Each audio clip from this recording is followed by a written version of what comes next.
Welcome back to another episode of Chicago Brewed Sports. As always, we're joined by Brandon Nordley sitting to my left, and to my right is Joe Klatt. As for myself, my name is Andrew Nordley. We're a podcast for the fans and by the fans. So obviously, you guys know that we skipped out on an episode last week due to a couple things. Number one, the winter meetings were boring and nothing was happening, so there was really nothing worth mentioning on there. Also, the Chicago Bears were on a bye week, so there's nothing to cover from that, as well as some personal things going on. So we all decided it was best just to skip a week and get right back at it next week.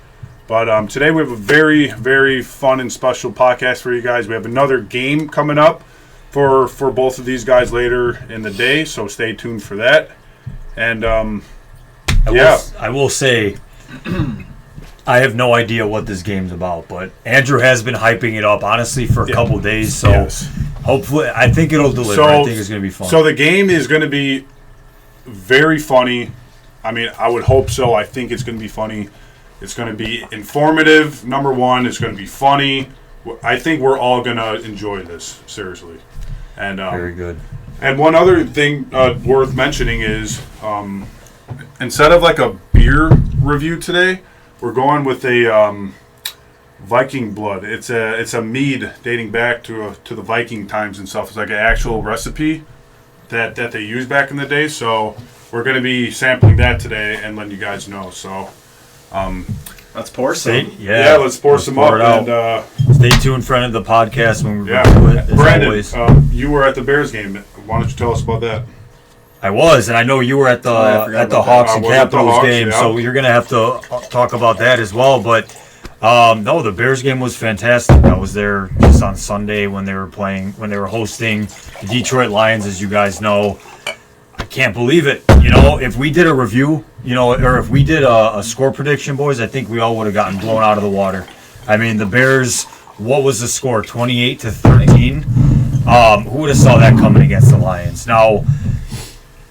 It's great. It's great because we just lost to the Lions. We lost to the Lions in a crucial. We blew the game. That's good. Then the Bears beat the Vikings. Now we beat the Lions. So we're building some steam. But I wanted to say a couple things about the game. This is maybe the fifth or sixth Bears game I've been to in person, and it was the first time they actually won. So the streak is broken. Yeah. I can say I saw a Bears win. Yeah, so that's incredible. It's pretty crazy to freaking come by nowadays.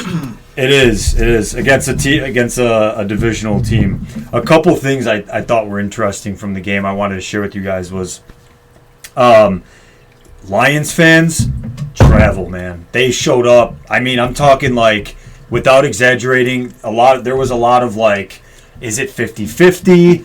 I personally don't feel like it was 50-50, but it definitely was like 60-40. Well, you also got to realize that there is some excitement going on in Detroit, obviously. They are a really good team this year, so. I get that. And it's fairly close, so. I get that. It makes sense. I get that. It's close enough that it makes sense. I think that Bears fans, as crappy as this team has been for a little bit, I think Bears fans, and Joe, I know you've said in the past, the Chicago Bears are the heart of Chicago, compared to any other sport or any other that's team. The Cubs.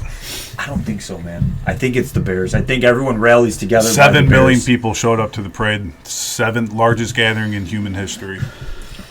We'll just have to wait and see. I'm not even going to debate this. And if that's how you feel, fuck you. And the Bears winning the seriously. Do you guys think the Bears World Celebration parade would have more than 7 million people? I think the only thing that might affect it is the weather. You know what? If we're getting technical, I also don't think the Bears went on a 108-year drought either. I mean, that's generations of people waiting for them to win. So that's built up attendance, in my opinion. Okay. Yep. If we're really going to fucking debate this right now. A couple other things. So 60-40. Detroit showed up. There were chants back and forth, fuck the Lions, whatever, and Lions suck, at the end of the game. They were talking their trash and a lot of let's go Lions, things like that. And as Bears fans, when we were down early, we kind of had to just take it. It was kind of uncomfortable, but I think it's interesting. Have either of you boys been to a Bears game recently? in person? Not this year. So the last game I went to was when the Bears clinched the number 1 seed in the entire draft. And it was really funny that game because while the game was going on, everyone was huddled around the TV show, or excuse me, the TV watching the Texans and Colts game. So, yeah, it was pretty funny. Yeah, the last Bears was that game. with Bianca and Nino? Yes. Oh, okay, cool, Yeah. cool.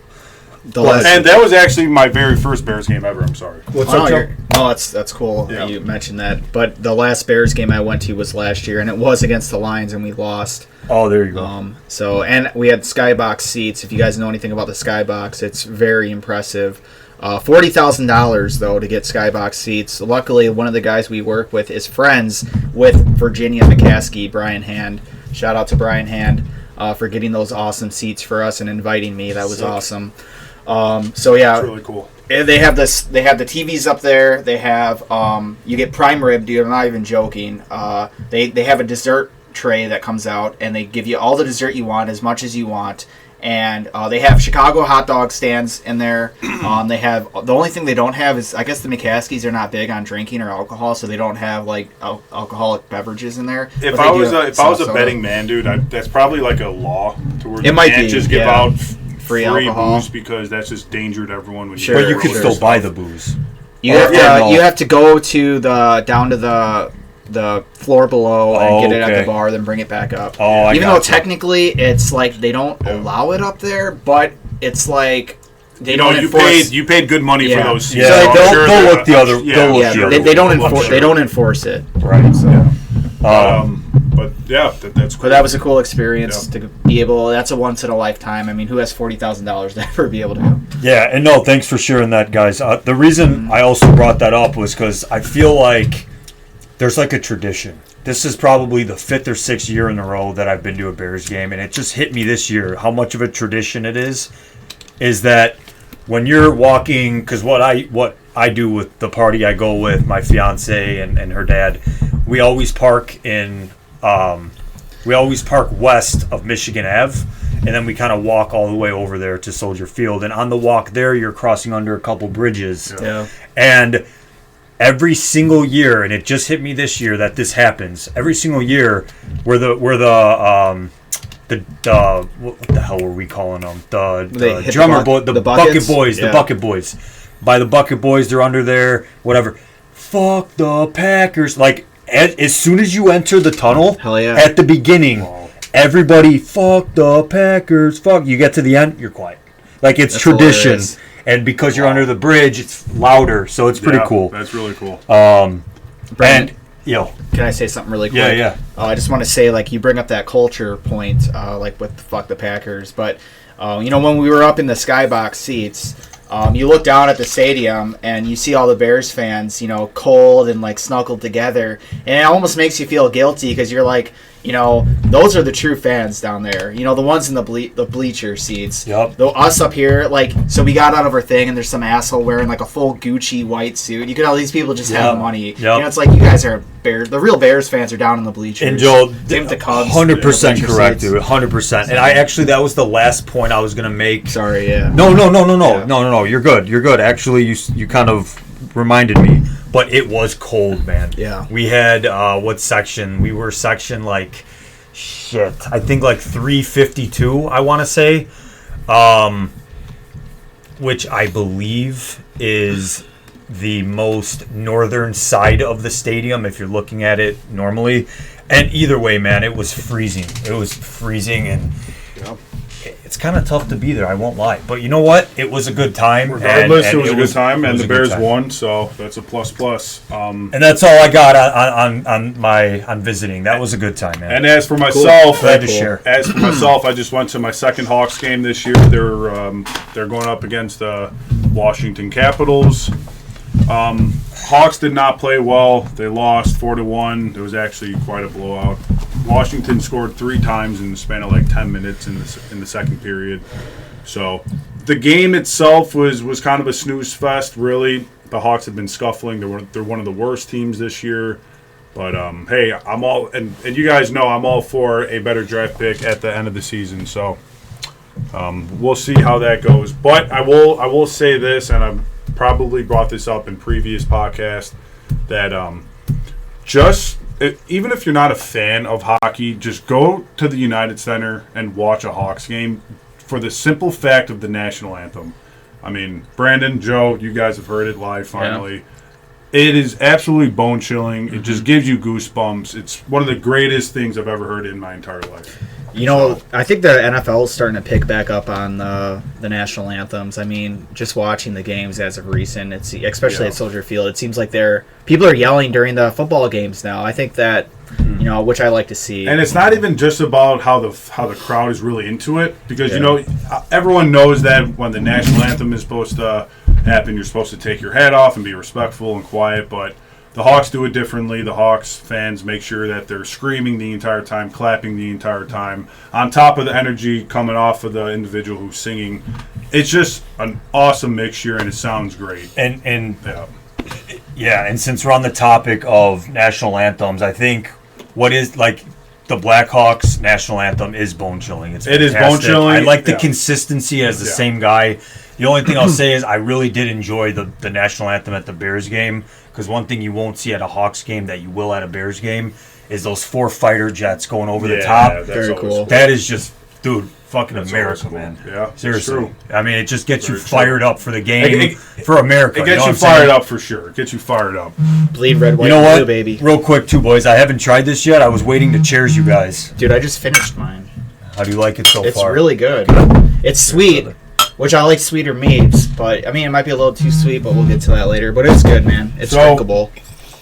I don't really think there's that much. Like, we're gonna easily kill this. Smokes. Yeah, meat's expensive. So Joe, if you want, obviously you can pour yourself some more.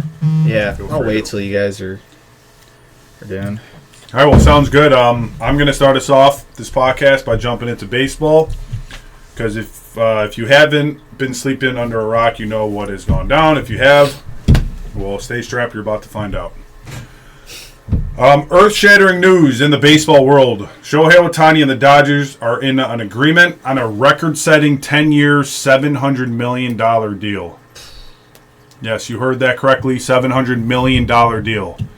That is mind-boggling to say. I was expecting, about $500 million coming from Ohtani. Even that is still mind-boggling, but the fact that it got to the $700 million mark is insane to me.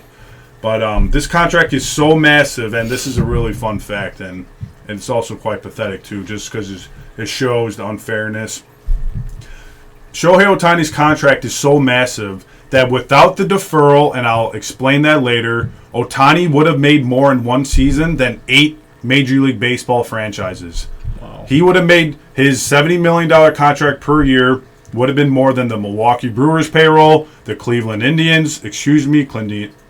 Guardians, Pittsburgh Pirates, Oakland Athletics, Miami Marlins, Kansas City Royals, Baltimore Orioles, and Cincinnati Reds. One guy would have made more than a 25-man roster. Can I just say, imagine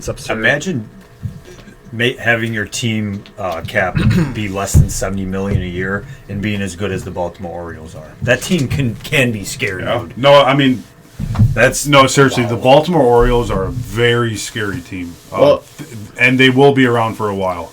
Well, Andrew, you know what they're going to have to do now. Well, you were saying, I'm sure you'll get to this, and if you are going to get to this, I'll just wait. But that he's not going to get paid till after the. Yeah, so that's the whole.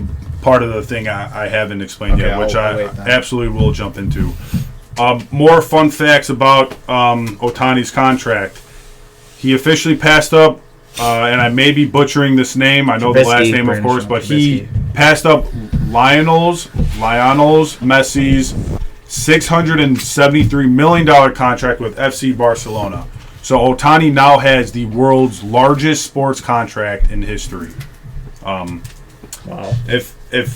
If someone were to tell me that a baseball player would have passed up $673 million, I would have said bullshit, but here we are, and I would have been wrong. Simple as that. And like I said, it's the largest sports contract in history. It kind of makes you wonder, like, real quick from like a financial perspective, if baseball really has that much of a span on like the rest of the world as it does similarly to the United States. Obviously, in the United States, it's going to be at its biggest, but for Messi to have a contract of $673 million for Barcelona Football Club, which spans, we know how it is outside of the United States. Everybody's a fan of soccer. For Ohtani to be making more than that, I don't know. It's just a thought. I wonder if baseball is bigger than we think it is in some countries. So, and moving on, in an effort to enable the Dodgers to continue spending around other stars like Ohtani, Mookie Betts, and Freddie Freeman, Ohtani has agreed to defer all but $2 million of his annual salary. $68 million of his $70 million per year until after the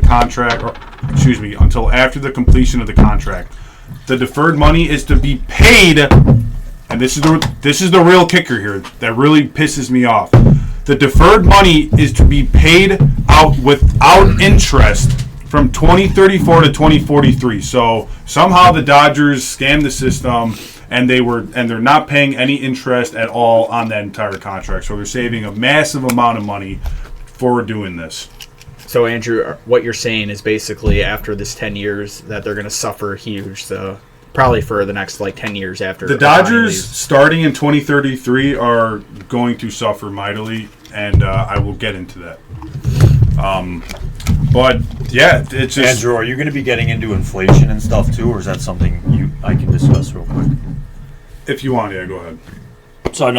So real quick, right? Based on what you're saying, I've read a lot of stuff online, and people are bringing up some good points that, if you really think about it, Ohtani is somewhat devaluing his contract due to inflation. Like, the amount of money that he's making right now won't have the same exact amount of value in 10 years from now for that 10-year span. So whatever he's making now is technically going to be less considering inflation. So I thought that was interesting. So, and I will just jump to this real quick just because what you said. Mm-hmm. I have written down here because I did some research earlier. Ohtani will not be hurting on cash. ESPN reported that Ohtani makes at least $45 million annually just through endorsements. Annually meaning every year. So even with a $2 million salary from the Dodgers over the next 2 years, Ohtani will still likely make over $50 million every year up until 2033 when it really kicks off. So, like I said, the dude's not hurting for money at all. So I don't really think the inflation is going to really affect him. But okay, a team's payroll for a team's payroll for competitive basic tax. Wait, am I saying that right? Sorry, guys. 1 second. I just had the word. All right, let's just go with a team's payroll for CBT, which is a competitive balance tax for every team. Purpose is calculated in terms of average annual value. For players on long-term contracts, the competitive balance tax, that's what it is, the competitive balance tax for Ohtani's contract would have been an additional $70 million at the end of the contract. So realistically, it would have been an 11-year, $770 million contract owed. But because of deferrals, that CBT sits at $46 million, saving the Dodgers an additional $24 million on top of the interest that they already don't have to pay. So the Dodgers are really coming out on top right now over this whole contract, the way it worked out. So they're saving a ton of money, which is asinine. But the Dodgers also, even after they deferred all that money from Ohtani, I didn't know this, but the Dodgers have also deferred a total of $857 million from Ohtani, Betts, and Freeman. So Freeman and Betts' contracts were also deferred, which I did not know of. So they really did a good job keeping that shit under the rug. It sounds great. They really did. And I think a lot of it has to do with the fact that it's nowhere near fucking $680 million. Yeah. Like Mookie Betts, I think it's 115. Yeah. Like, so they really did do a good job of keeping that right underneath the table. Andrew, let me ask you something. And I'm not sure if you were going to ask us this, and tell me to shut the fuck up if you want. But, and Joe, I mean, go for it, Bob. Does this change baseball as we know it? Yeah, I think I'm getting. I think it changes all professional sports. Yeah, I'm definitely getting into that. I think do other teams start doing these deferral contracts? Absolutely. We'll see. Okay. I figured. Okay, I got you. All right. So I'm just going to run this by again. The Dodgers have now deferred a whopping $857 million from Ohtani, Betts, Freeman from 2033 to 2044. So that's when the $857 million will come into effect. So they better win their championships now because in 2030, they're going to have a lot of money to owe. But it allows them to continue spending big in free agency. The Dodgers also met with young phenom Yamamoto, who expects to get a contract north of $300 million, which guess what? The Dodgers can now afford. And also guess what? The Dodgers actually met with him this week. So, expect Yamamoto to be in LA just like every other superstar because clearly money is not an issue over there, and they're willing to bullshit these deals to be able to afford all of them, which is crazy.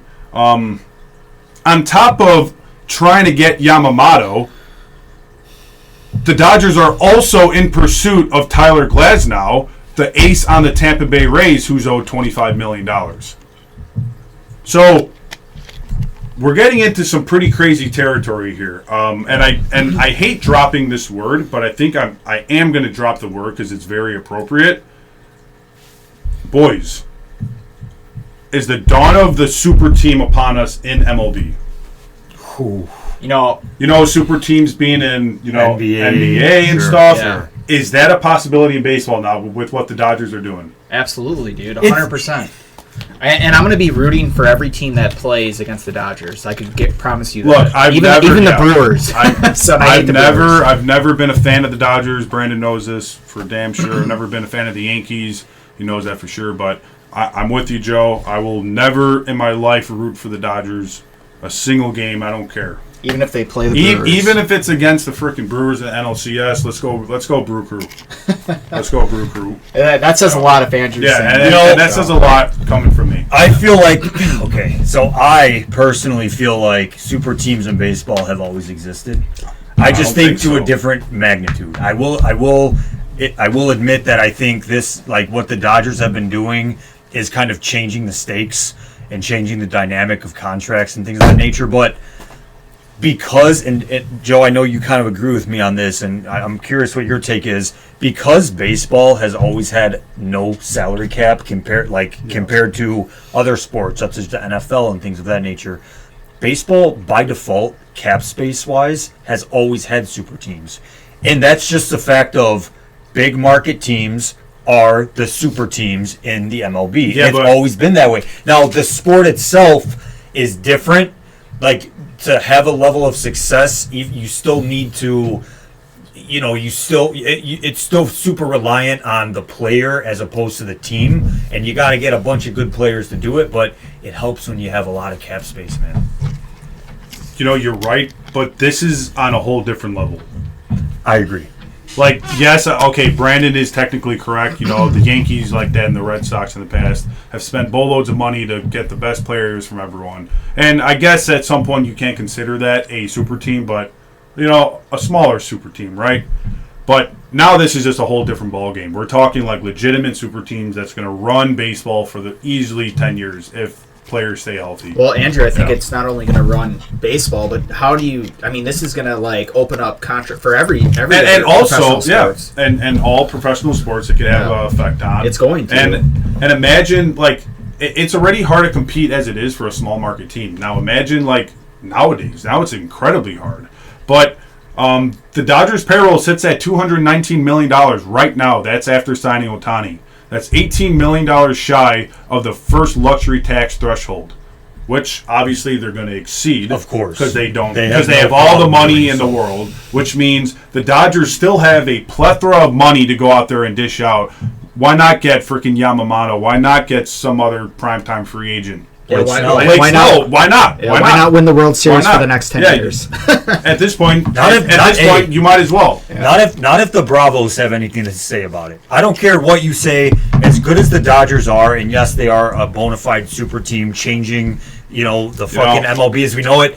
The Braves are a good fucking team. I'm just saying. The Braves are a good team. I'm just saying. If you want to say that there's like competition in the NL, there still technically is. That's all I'm saying. Look, the Braves are a good contender, and I'll be rooting for them all day over the Dodgers for sure. But I'm not being biased here.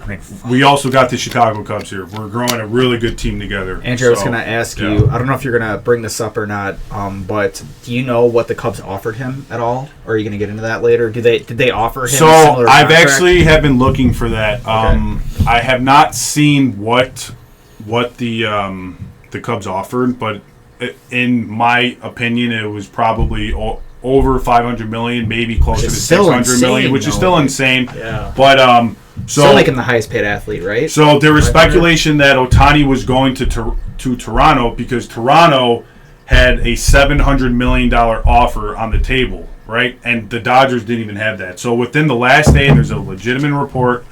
The Dodgers upped their offer to match Toronto's in one day. So they added $100 million to that contract. Wow. And at that point, he's closer. He's staying in LA Japan, because he's already living in LA. He's already closer to Japan. So, they ended up getting him. But questions for you guys. I think we already talked about this, but just for the sake of having it written down, do you think what the Dodgers are doing is going to become a trend for teams in baseball today? I think it's not only baseball. Like I've been saying this the whole time. I think it's going to now be. I mean, what does this not say, or what? How does this not affect like football? Like them trying to get rid of the cap space. I mean, look at the Kansas City Chiefs. I mean, Patrick Mahomes. All the money goes to Patrick Mahomes. It goes to Travis Kelce and it goes to Chris Jones, and that's why they're losing games because they have receivers that are dropping balls, lining on the. I mean, this is what's going to happen with the Dodgers, is it not? They're going to have to rely on young talent now because all the pressure is going to be on Ohtani. But you're saying there's no cap space, so that's the thing about baseball. That's why I feel like how much money is not enough money. I mean, like $700 million, that's ridiculous. I would be happy. I know I'm not a professional athlete, but dude, I would be happy with $1 million. But I mean, like, how much money is not enough money? Like, what are we talking? Like, I mean, like, is $20 million not enough for a player? Is $50 million not enough? Is $10 million? Like, what is the deal with like contracts? Well, and you want to know what's funny? And this is just and Joe, to your point, this is like the big gap that I'm laughing about here. So everyone knows Austin Matthews. He's the best player in hockey. He plays for the Toronto Maple Leafs. Dude's an absolute monster among men. By far the best. Like, literally. Fucking goal-scoring machine, assist machine, lights-out player. He has the largest contract in hockey, and he's getting paid annually $13 million a season. And to a hockey player, that's ridiculous. That's how big of a difference it is compared to hockey and baseball and other sports. But that's okay, though. That's okay because the MLB generates way more revenue than the NHL. You're so right. in comparison, you're that's right. Totally fair. But also, the hockey league has a cap. You cannot exceed a certain limit. So, yes, they have Austin Matthews to $13 million a year, which is a lot. Because for hockey terms. Because guess what? You have a whole freaking 4 other lines you got to fill out, and that $13 million is realistically like what, 4 or 5 players? Yeah, and that's crazy how much less hockey players get compared to like every other professional sport. Yeah, it is crazy. But I also did some more research into this Ohtani contract, and I actually found this very funny, and I'm about to share with you guys, and you guys are going to find this funny too. According to data by Logitix, tickets for the Dodgers home opener have jumped 152% because of Ohtani. That's crazy. Before the Ohtani signing, the average ticket for opening night was priced at $390 per ticket, which is still a lot of money. Now, the average price for the highly anticipated game on March 28th has soared to $983, and that's for an opening day of baseball. Oh. And you guys got to realize there's 161 games left remaining after that game. People are actually crazy enough to pay that? I guess so. I would not be paying that, but Think all the money. Think all what you can do with that money. $900, man. You can do a lot with that. All the plastic surgeons that live in LA will be there. Yeah. See a lot of I'm sure fake faces and some booty lifts. Yeah, they'll all be in the sky boxes. Well, $900. That's what you said. That's the bleacher seats. Come on, the 99%. The standing seats. I don't care how big of a Dodgers fan you are. If you're in the 99%, come on. So there's some blue collars there, isn't there? Though. Okay, so listen. This is another crazy stat. In 2023, Dodger fans were paying an average of $171 per ticket, which is insane if that's the average. Next year, this upcoming season, tickets are expected to go for an average of $300. So, which is a 71% increase. How much does the Sox tickets go for? Oh man, they have $20. They have a deal right. They have a deal right now. I see it on Facebook all the time.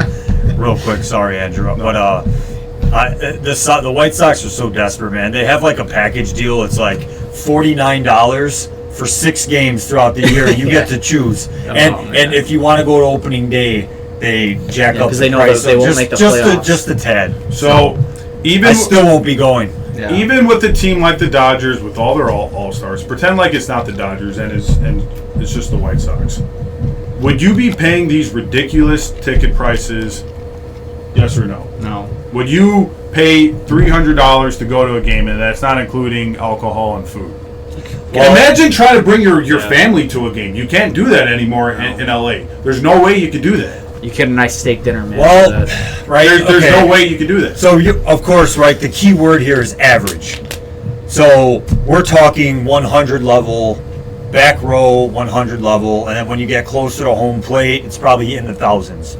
But I'm sure you can still get tickets for $80 in the nosebleeds, and I'll tell you the truth.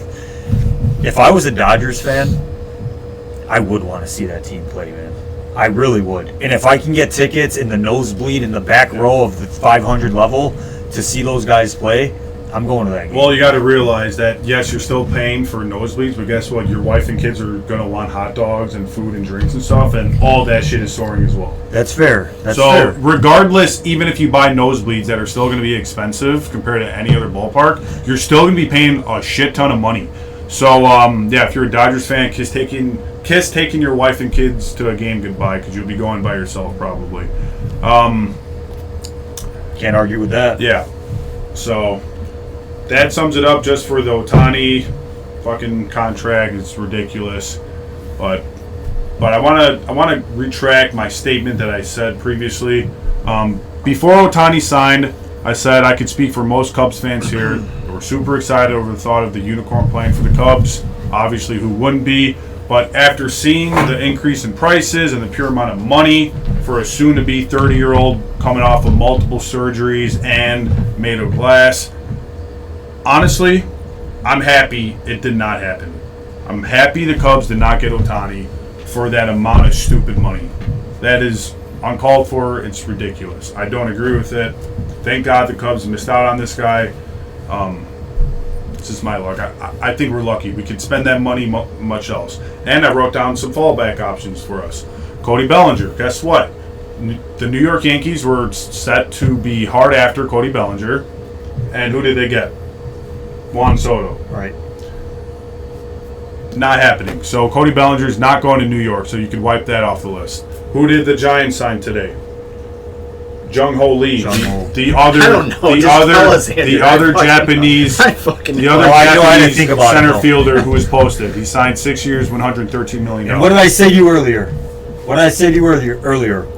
Where did he go? The Giants. The San Francisco Giants. So you're telling me that another premier Japanese athlete signed on the West Coast? That's all it is. And you know what? Hey, we got Suzuki. What does that tell you? What is that trend? Yeah. The Dodgers still have room in their payroll. Can't catch a fly ball. Dude, Yamamoto's going to the Dodgers, man.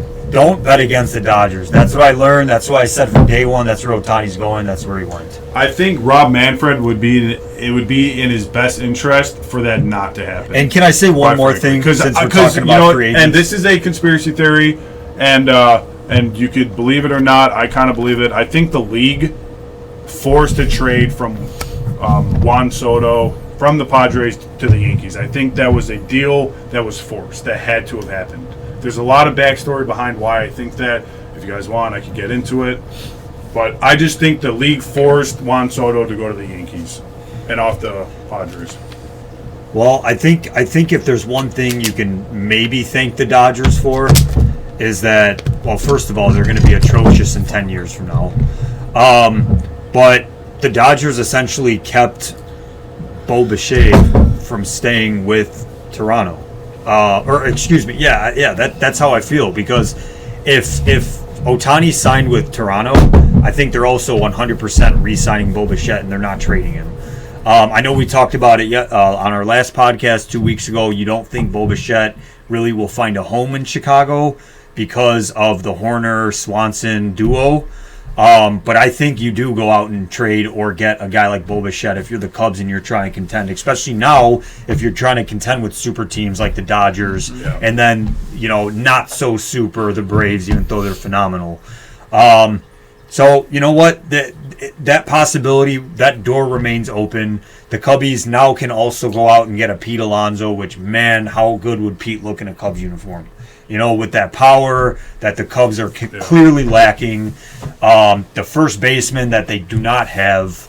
I think my plan from last week is a full-fledged, let's do it this time around. Yeah.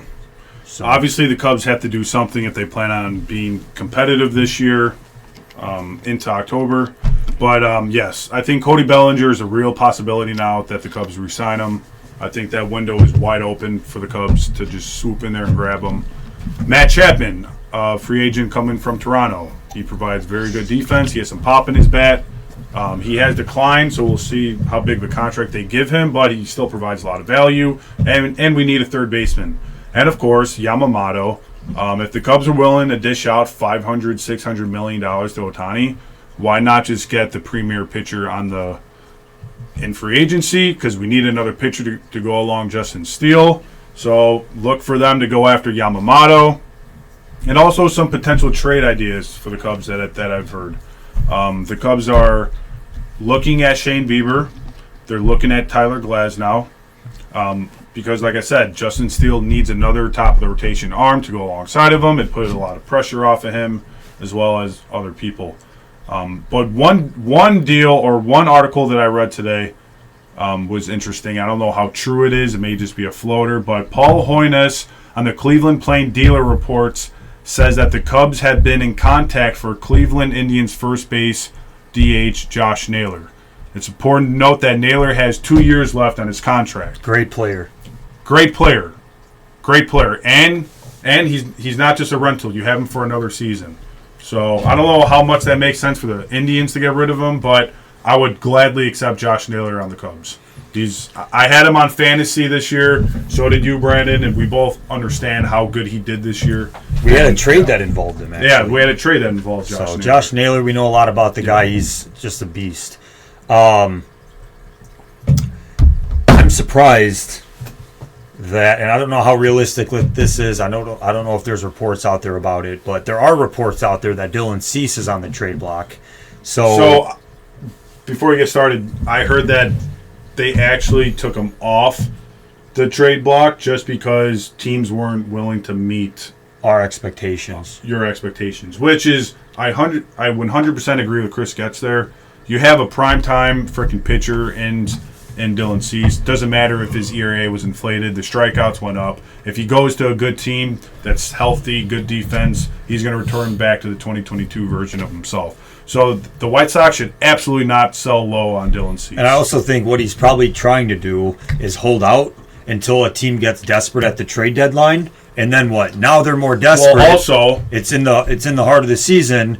Shoot, we need a good pitcher. Also, then we get our value for Dylan Cease. Also, once all these guys come off the board, like Blake Snell, like Yamamoto, the pressure builds. And now teams are like, damn, we didn't land any of these guys. Now we got to get someone for our team. I think let's call a team like the Rays.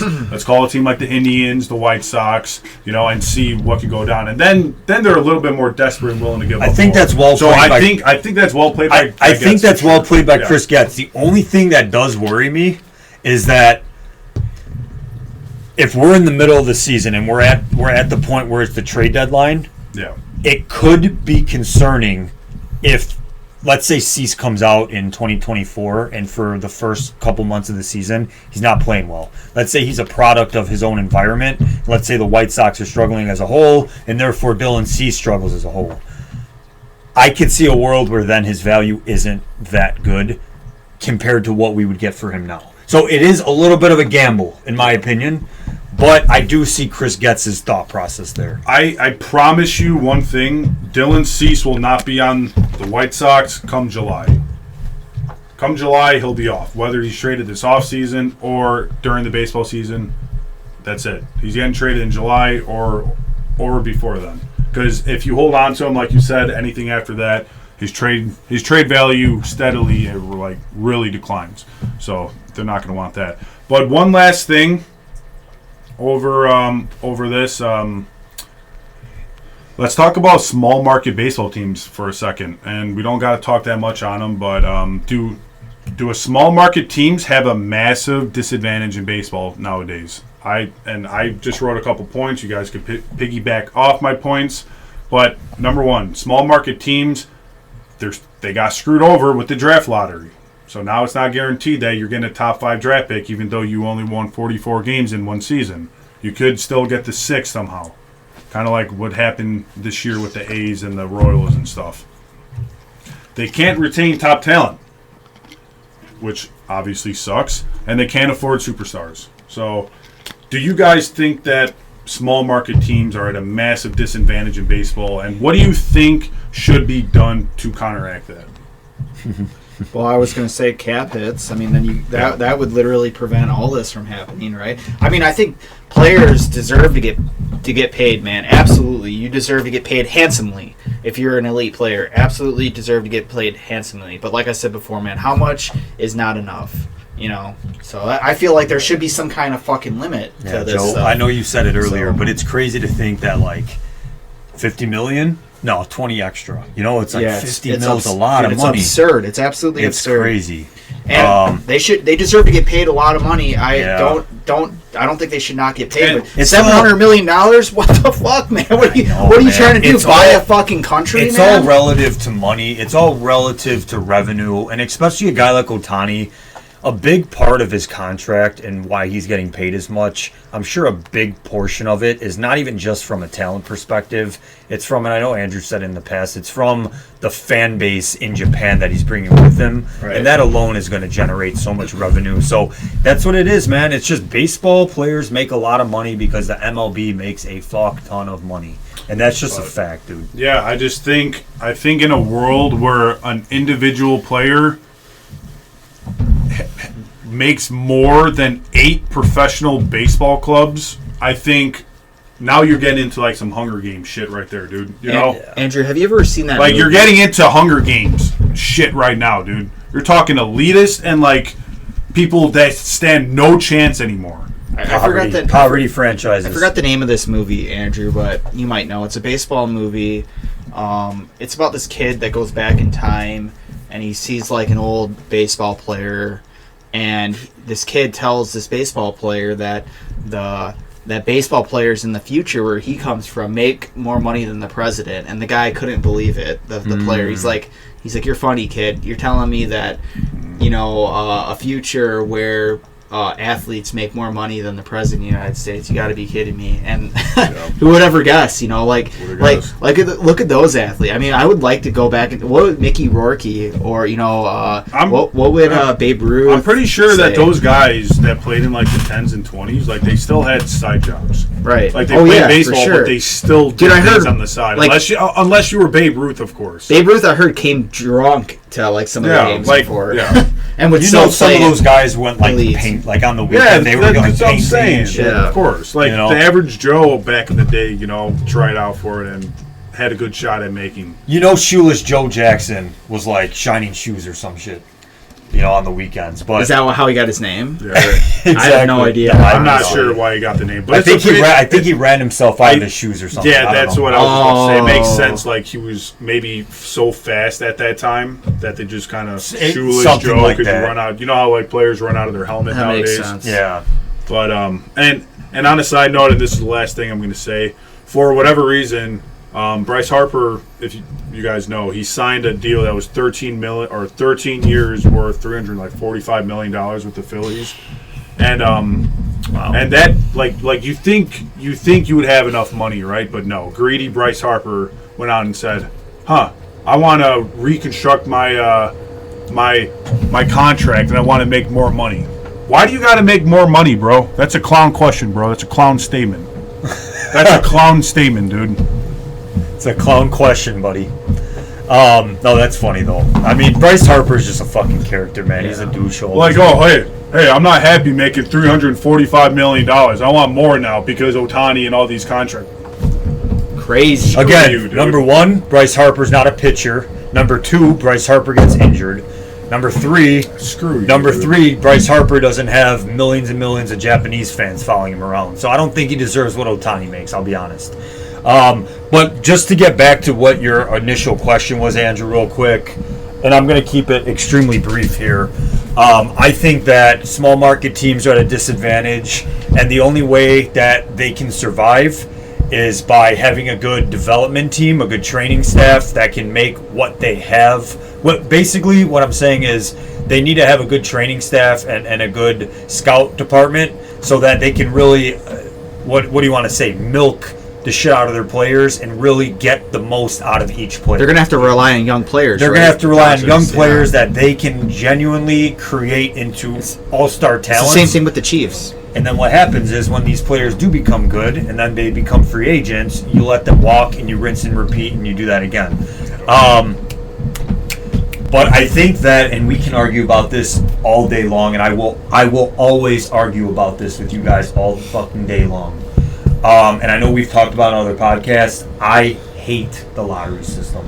I think you're taking a shit team and you are basically burying them even further and digging them into. Well, it doesn't make sense for baseball. It makes sense for football. What's the problem with teams wanting to tank, dude? Why does it matter? Like, if you fucking suck that bad where you're near the number one pick, no one's fucking watching you to win games. Like, no one even cares if you win a damn game if you're that bad at that point. Let's just be honest. So what is the rationale behind having the A's get the 6th pick and the Royals getting the 5th pick? Brandon. Come on, dude. Brandon.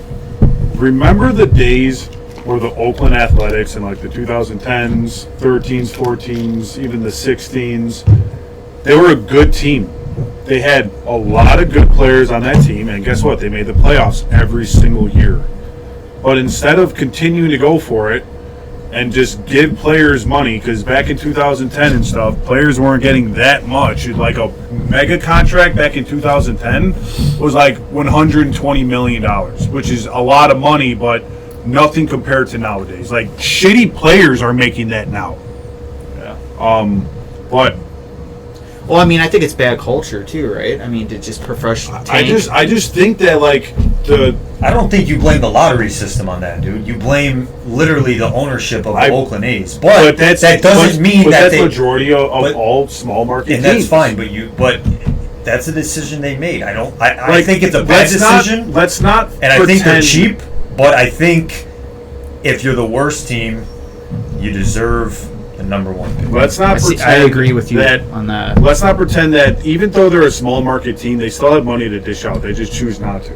It's only the first round in the lottery. They choose not to dish out the money, right? It's a good question, Joe. I don't know. Yeah, it's only the first round, I believe.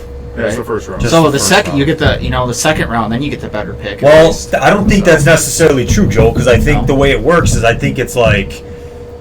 I don't think it's snake. It's not like a snake draft, but like for example, I don't know how the. Let's say I think in the MLB if I'm not mistaken, I believe the way that it works is that if you have the 6th pick in the first round, you have the 6th pick in the second round, and in the third round, and in the fourth. So it really does penalize you every single round. It's a snake. It's like the one gets then the. I don't think it's snake. No, I don't think how snake works is so if you get it in the first round, that means like let's say there's 32 NFL teams. They'll go twice. Yeah, before you go. So he'll pick the number. Yeah. You'll get the first and the 33rd. I don't think that's how it works. It might. Right, I don't think so though. So next podcast, I'll have that down 100%. I'll explain to everyone how it works because even I have some questions on how it works.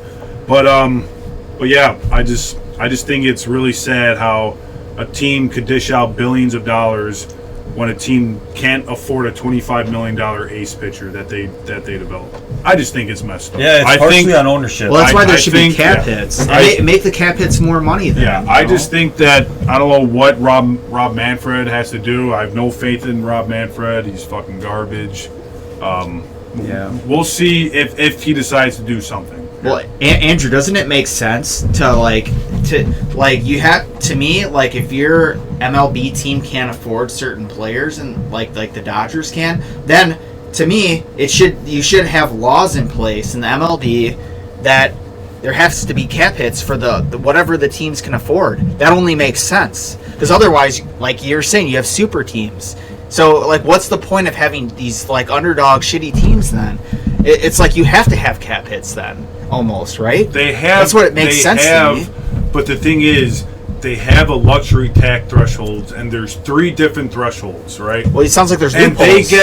they get heavily fined if they go over it for consecutive seasons, right? Yeah. So, in reality, if you are in Tier 3 tax threshold and you do it again next season, let's say your payroll is $300 million. Guess what? You're paying double that. So that season is $600 million. Well, it feels like they don't really. The Dodgers but don't clearly really care about that doesn't matter. Well, it seems like there's loopholes, right? Yeah. There has to be loopholes. No, then the loophole is Yeah. what the Dodgers did with Betts, Ohtani, and Freeman. Yeah.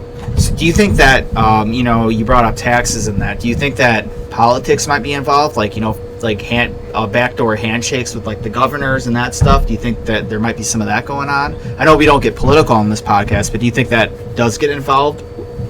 I don't know. I'm just curious. Maybe, right? Maybe, probably. Yeah. And you know what another loophole is on top of the loophole? So this is like the loophole of the loophole, right? It's that the Dodgers will have no money from 2034 to 2044, right? When all those deferrals, it's time to pay up. Yeah. Okay, fine, no big deal. Let's defer all of our big contracts now to 2044 so it's a to never-ending 2055. cycle. Yeah. So I really do think that for the Dodgers or teams that can kind of afford it, I think that the loophole of the loophole is that it's going to become a never-ending thing. And they will always owe money. To be honest, that's such bullshit, because let's say that they do win 10 World Series in a row. What the fuck do they care? Because they know no other team's going to do that. Wait. Also, one other thing, and I hate to bring this up, and please don't let this happen, but it has to be said. What happens if Shohei Ohtani plays his entire contract out with the Dodgers very successfully, and he tragically freaking dies? Is that money getting paid out? That's a good question. Is that money getting paid out, or did the Dodgers just get Shohei Ohtani for $40 million fucking dollars? It would go to his assets. I'm sure there's something in the contract that it goes to, like, his wife or something. Yeah, so it would go to his assets. There's no way. It would have to go to, like, family or something. For sure. Now we would hope and assume that's the case. Right? Where I'm thinking about is Kobe immediately. I'm like, well, what if Kobe did that? No, and look at Jose Fernandez. Fernandez, if you guys don't know, he was a beast of a pitcher, young rookie stud for Miami back in 2013. The dude was lights out. I remember him to this day. There was no one like him. That's how good he was. Died in a tragic boating accident. God rest his soul. But imagine if that were to somehow happen. You look at Roberto. You look at Roberto from Pittsburgh. Man. Yeah. And how he tragically died in a freaking plane accident.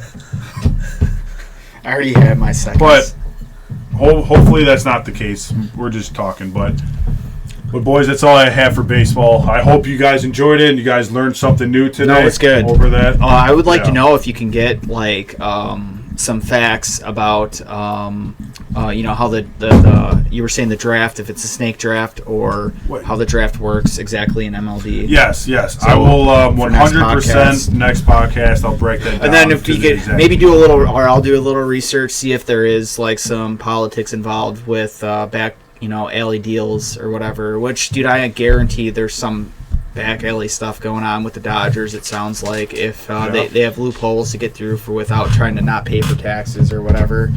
I didn't know that, but like I'll reiterate this again, dude. I think that players deserve to get paid, a lot of money. millions of dollars. They put their bodies through hell. That's why they usually retire early from usually their mid-30s.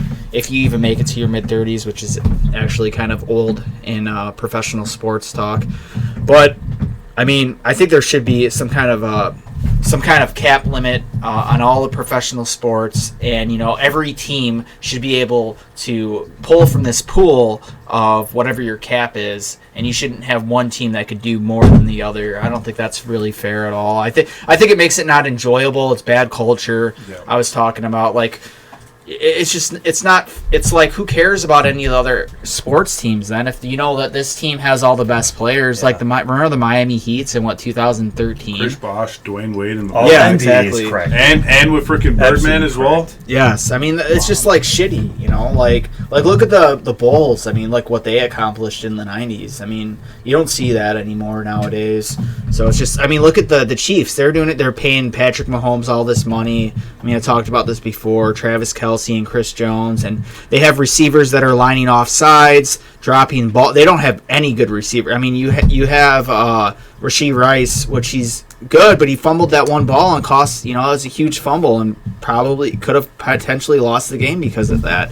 So, I mean, and the problem is that they have to rely on young talent because all the money's going to the, Patrick Mahomes and some of, the more all-star players. And the same thing's probably going to happen with the Dodgers, I feel like. But it sounds like in baseball, it doesn't matter. You could just keep dishing out all this money and get whoever you want. I think it's time for baseball to start moving into a potential salary cap or something. It has to be, if that's even possible. It has to be. But I don't want to beat a dead bush too much. We have a lot more to talk about, like football and the game, of course. And I kind of want to switch.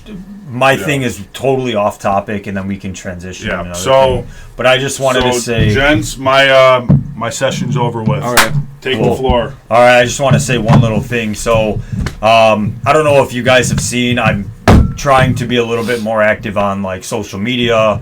Facebook is something that I'm utilizing quite a bit. Right, we all know. So if you want to kind of promote your podcast, your product, Facebook probably isn't the ideal place to do it.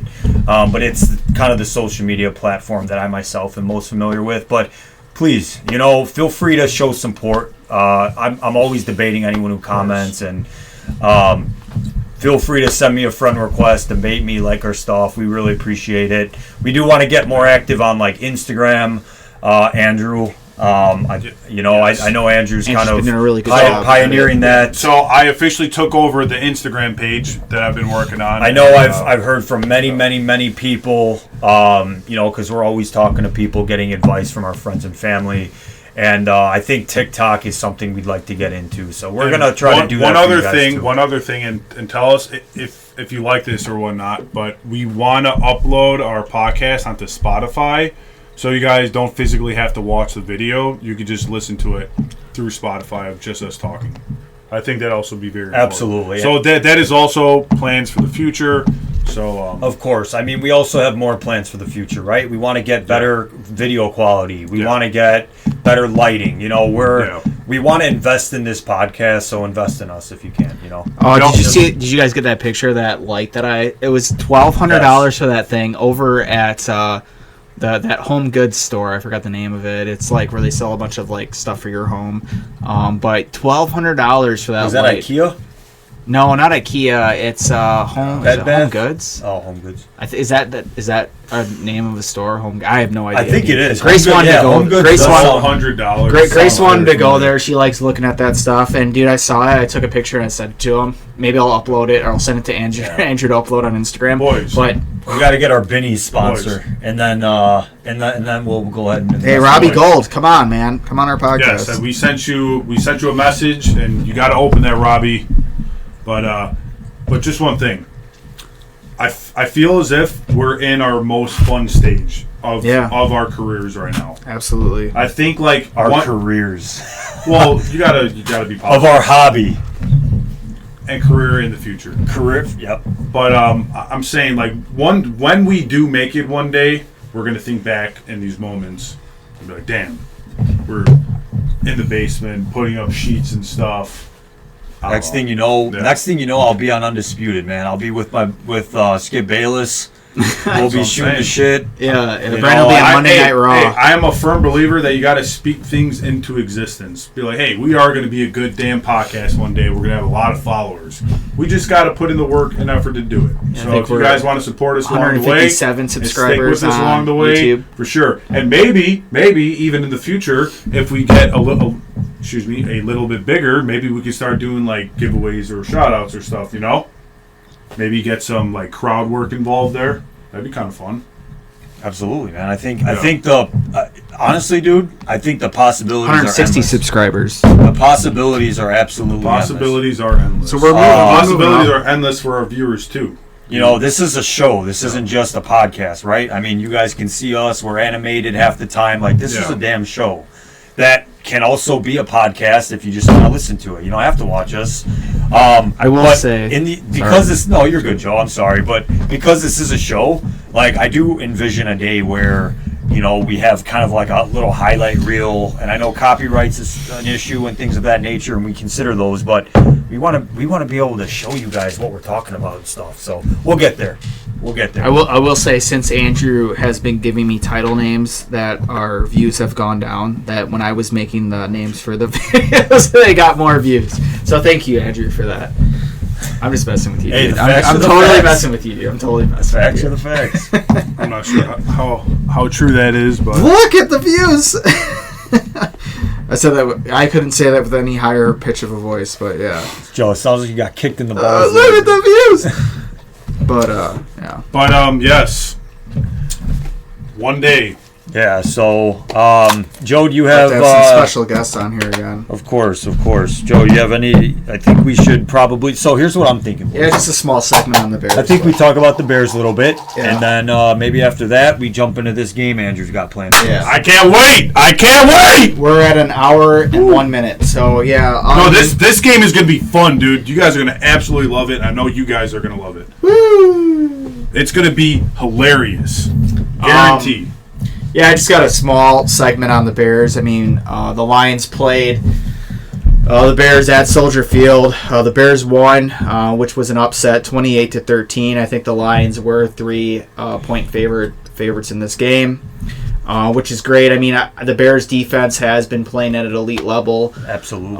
Matt Eberflus, he's doing a great job. I know Brian Urlacher said, like, at week 3 or week 4, that he really truly believes in Matt Eberflus, and everyone doubted Brian Urlacher. But who's to really question Brian Urlacher? I know I would never question Brian Urlacher, even though I did not like Matt Eberflus at that time. I thought he was a questionable head coach. But he still is a questionable head coach. No, I agree. He would be a better fit for the defensive coordinator, 100%. Yeah, no, but, you know, please come this way. Unfortunately, you know, it doesn't work like that in football. He would be taking a pay cut and moving down in position rank, and I don't think Matt Eberflus would do that. Okay, but realistically, Joe, just to feed off what you're saying, would anyone really hire Eberflus to be a head coach anywhere else? I don't think so. As a defensive coordinator, probably. I don't think so. And you might as well just stay the DC as freaking for the Bears. So I think it works out. I think he will accept it because he really has no choice. Well, it depends if the Bears win out. And moving on to my next point, if the Bears are going to win out, because that truly depends on whether or not Matt Eberflus will keep his job. I think Luke Getsy is not going to keep his job. But so the Bears' playoff chances right now are 63% if they win out the next 4 games. If they lose one game, it plummets down to under 15%. So what else needs to happen in order for the Bears to make the playoff is the Vikings need to lose 3 out of their 4 games. So that's kind of a long shot. Don't worry, they just won 3-0 against the pathetic Raiders. Yeah, so they need worst game in history of football. So they need to lose. That was pretty sad. I totally agree with that. How boring of a game that must have been to watch. Pathetic. Maybe that Dobbs guy is not what we thought he was. Dobbs is not what we thought. It was a fairy tale story. It's done. So one of the things is... I'm not surprised, but it's a fairy tale story that everyone was hyping up. Everyone knew it was going to come crashing down. So the Vikings need to lose 3 out of their 4 games. That's one of the things that just needs to happen. Possible. Bears need to win out the rest of the games. The Seahawks and Rams need to lose 2 of their games. Very possible. And 2 out of 3 of these teams need to lose twice between the Buccaneers, Saints, and Falcons, they all need to lose twice. Very possible. Yeah, so like I said, if the Bears win out the rest of their games, there is a 63% chance that they will make the playoffs, which is crazy, which is awesome though, but crazy. It's crazy that the Bears are only one game back of a playoff spot after this season. Right. And I think a lot of this depends on, Luke Getsy and Matt Eberflus and whether or not they keep their jobs. I know Brandon was saying, teams need to tank, but I think that's bad culture to bring to the team if teams tank to get the number 1 overall pick. I just think it's bad culture. No one wants to play for that team. Yeah. And I agree with you, Brandon. I get you deserve a better pick because your team's not very good. But, doesn't that ruin watching games? Because if you know that this team, no matter how they perform, that they're not going to get the number 1 overall pick, they're going to be out there trying their best, they're going to be making the best play calls and actually trying to win games because it doesn't matter if they lose. That's what I kind of like about it. So I just want to clear the air, Joe. Bad for ratings. I do agree with you. I think it creates a horrible culture, and you don't really love to see that on a team. But I was more so coming from the perspective of from a fan perspective.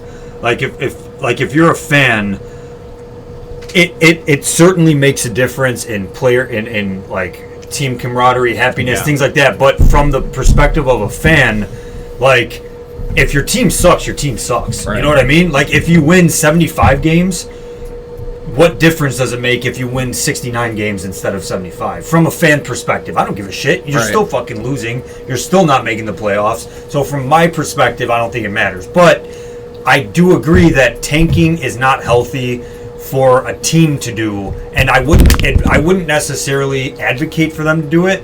But from my perspective, if you're gonna suck ass, you might as well be good at sucking ass. That's exactly. All right, so let's say Sam agreed. Exactly. So let's say that the Bears do make the playoffs and they get knocked out of the playoffs because we know they're not going to probably advance. Maybe the first game of the playoffs, but I don't think they're going to advance past then. If they do make the playoffs, they get knocked out.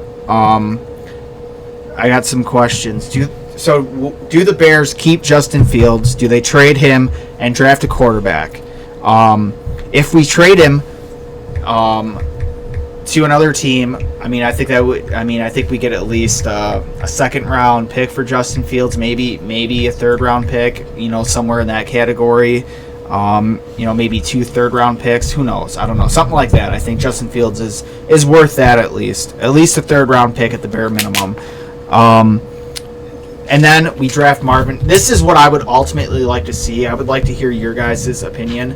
I think that I would like to trade Justin Fields. Get a third-round pick, second round if you can. That'd be great. Or maybe trade him for a player, whatever. And draft Marvin Harrison Jr. and start Tyson Bagent that year. Okay, so I know that sounds okay. Tyson Bagent, the backup player, but man, that guy, I think he out of the last 4 games, he won 2 of them. I really am a Tyson Bagent believer. If he doesn't work out, if he doesn't, hang on, let me finish. If he doesn't work out, who's in the quarterback for who's going up in the ranks of quarterbacks is Peyton Manning's son. Can you imagine drafting, if Tyson Bagent doesn't work out for the next 2-3 years, you have Marvin Harrison Jr., you have DJ Moore, you draft Peyton Manning. I'm not willing to wait that long. Sometimes you have to. Listen, I'm gonna drop something real quick, and it's very impressive, and this is accurate. Look it up yourself if you don't believe me. Football. Games this season with 200-plus passing yards and 50-plus rushing yards in a single game. League leader, Lamar Jackson, with 5. He's played every game so far. Justin Fields, 4. He's missed 4 games. He's only played 9 games. It's a pretty good stat. Being compared to Lamar Jackson in that field is a pretty darn good thing to be compared to. But everyone knows Fields could run the ball, which is a plus. Everyone knows he has hot flashes to where he can throw the ball. But if he could just find consistency, which I think is very possible, I would much rather throw my marbles all into Justin Fields rather than going with your thing. I'm not willing to watch Tyson Bagent for 2-3 years and wait for Archie Manning to come up, which is going to be another 2-3 year developmental process. That's going to be a 6-year process that I'm not willing to wait. The Bears need to do something now. Justin Fields is our guy, filled up. Give him weapons. Draft Marvin Harrison. Draft the center. Who do you think Justin Fields has won the last couple of games, or do you think the defense has won it? It doesn't matter. It doesn't matter. It does matter, Andrew. That is irrelevant. That is irrelevant to what I'm saying. I'm sticking with Justin Fields, and I'm not willing to go through Joe's bullshit 6-year developmental plan. I'm fucking good, dude. I agree with Andrew, and I don't think you're too way out of left field, Joe. I just think that I don't want to wait, man. I think the Bears are proving now that their defense is pretty good. All they can do now is just build on it, and they could be even better next year on defense. And then if that happens, you draft the right guys on offense, and now maybe something's clicking. I just want to see. I would say if Justin Fields was younger, maybe, but I mean, he's coming up on his 5th year. He's going to cost some money.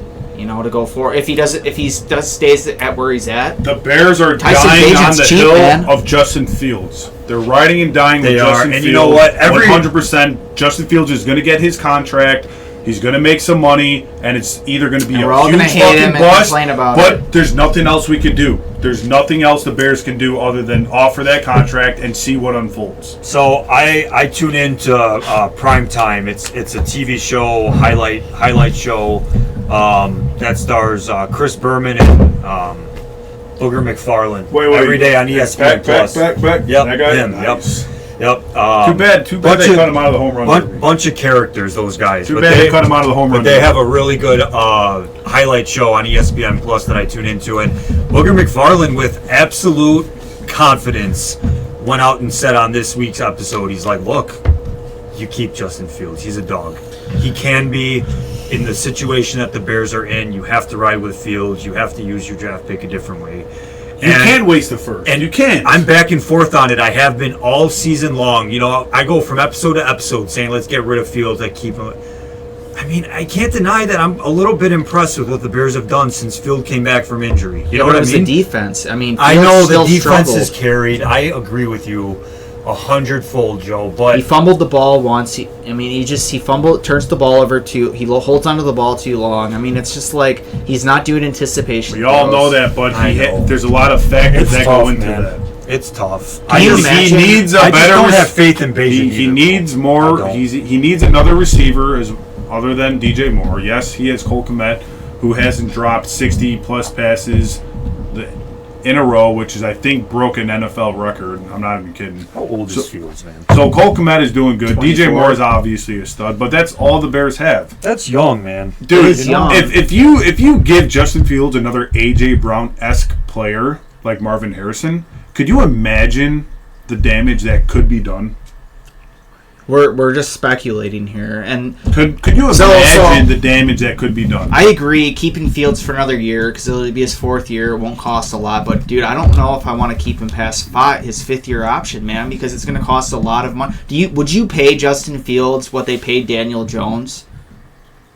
Like $53 million or something crazy like that? Would be okay with giving Fields that much money? I wouldn't want to give him that much money, but I will admit that the Bears are stuck with Justin Fields, and I think management knows that. And he's ranked, his QBR rank is 23rd. I mean, like out of all the quarterbacks in the NFL. But Joe, look at that DeVito guy for the Giants. Look at the overall team, though. Look at the overall team. What about Justin Fields has never had a good team to work with. The beginning of this season was a dumpster fire between management. There was hostility between the players, between the coaches. Eberflus and Chris Getsy were, they still call 37 screen passes a game. It's like teams already know what's going to happen. So I would like to see with the new offensive coordinator. What would that look like? Yeah, I seriously think the Bears should fire Chris Getsy, obviously. But he's already had 2 offensive coordinators. Get him the hell out of here. Demote Eberflus to defensive coordinator. That won't happen. It will happen. The Bears have a good shot at getting Jim Harbaugh. I guarantee they do. Jim Harbaugh is the Bears' man. They're going to go out and try and do everything they can to get that individual. So now all of a sudden you have a coaching staff with Eberflus, who's obviously a good-minded defensive coordinator. Jim Harbaugh, his record speaks for himself, and then Jim Harbaugh will just get his offensive coordinator, and there you go. That team will be in much better shape than what it is now, and the players will also feel that effect. That's my opinion. That's what I think the future entails. Well, I think that that's a long shot to make It's not really a long shot though. To demote Eberflus. Eberflus is not going to be offered another head coaching job in the league. Well, he may be offered a defensive coordinator job elsewhere, but why would you leave Chicago already? You might as well stay here. Right. It's a long shot, man. I get where you're coming from. I could see keeping Fields for another year, drafting Marvin Harrison Jr. I'd rather do that than drafting Drake May or Caleb Williams. I'd rather draft Marvin Harrison Jr. and keep Fields. But honestly, I don't think Fields is the future. I'd rather try and develop Tyson Bagent. I mean, look at because I think he's cheaper for one, and he's not going to cost you a lot of money, and I think he's just as good as Fields, if not going to be better. Look at that DeVito guy on the Giants, man. That guy's already his first game. He looked awful, like really bad. Probably the worst quarterback in the NFL, like out of all 32 teams. But now, man, he's up there like in Fields range. That DeVito guy, and he's an undrafted free agent. I mean, I think a lot of teams are looking past, and being really biased about quarterbacks just because they're undrafted or they come from a Division II team. They don't play for a Division I team, and that's we're getting political here. I mean, there's quarterbacks right now in the league that are proving that they could play at the NFL level and not be drafted and not come from a Division I school. And I think Fields is going to cost you a lot of money, and I feel like the Bears are going to make a mistake and pay him like what the Giants paid Daniel Jones, and they're going to waste all that cap space on Fields, and we're going to be looking at a quarterback draft in the next 3 years, and I don't know. I mean, either what happens either way. If we start Fields and he doesn't, like, he stays at kind of where he's at, we draft Marvin Harrison Jr., which I kind of have a hard time believing that we wouldn't be a better team if we drafted Marvin Harrison Jr. That would be lethal with Cole Kmet, Harrison, and DJ Moore. And can I say, having been at the game on Sunday, Cole Kmet is an absolute monster. I just said I know. I literally just said Kmet. Yeah, and that's why I brought it up. But dude, Cole Kmet is like a beast. The Bears are slowly but secretly building up a bunch of goons on their squad, and they're missing a couple players. I truly believe that. I think they need a healthy O-line, and then maybe they can get one. I'm telling you, man, their O-line. They need a center. Whitehair and Lucas Patrick need to be released. Lucas Patrick's been playing good, though, man. They need a new center. Yeah, I agree, but he's been playing good. The whole O-line has been playing good. I know they were like 2 weeks ago they were ranked 30th, but I think they're up there now. And now that we're talking about the Bears O-line, they're number 2 in rush. You know what else we need? We need a center that could be a fucking leader, man. We need like a Jason Kelsey leader.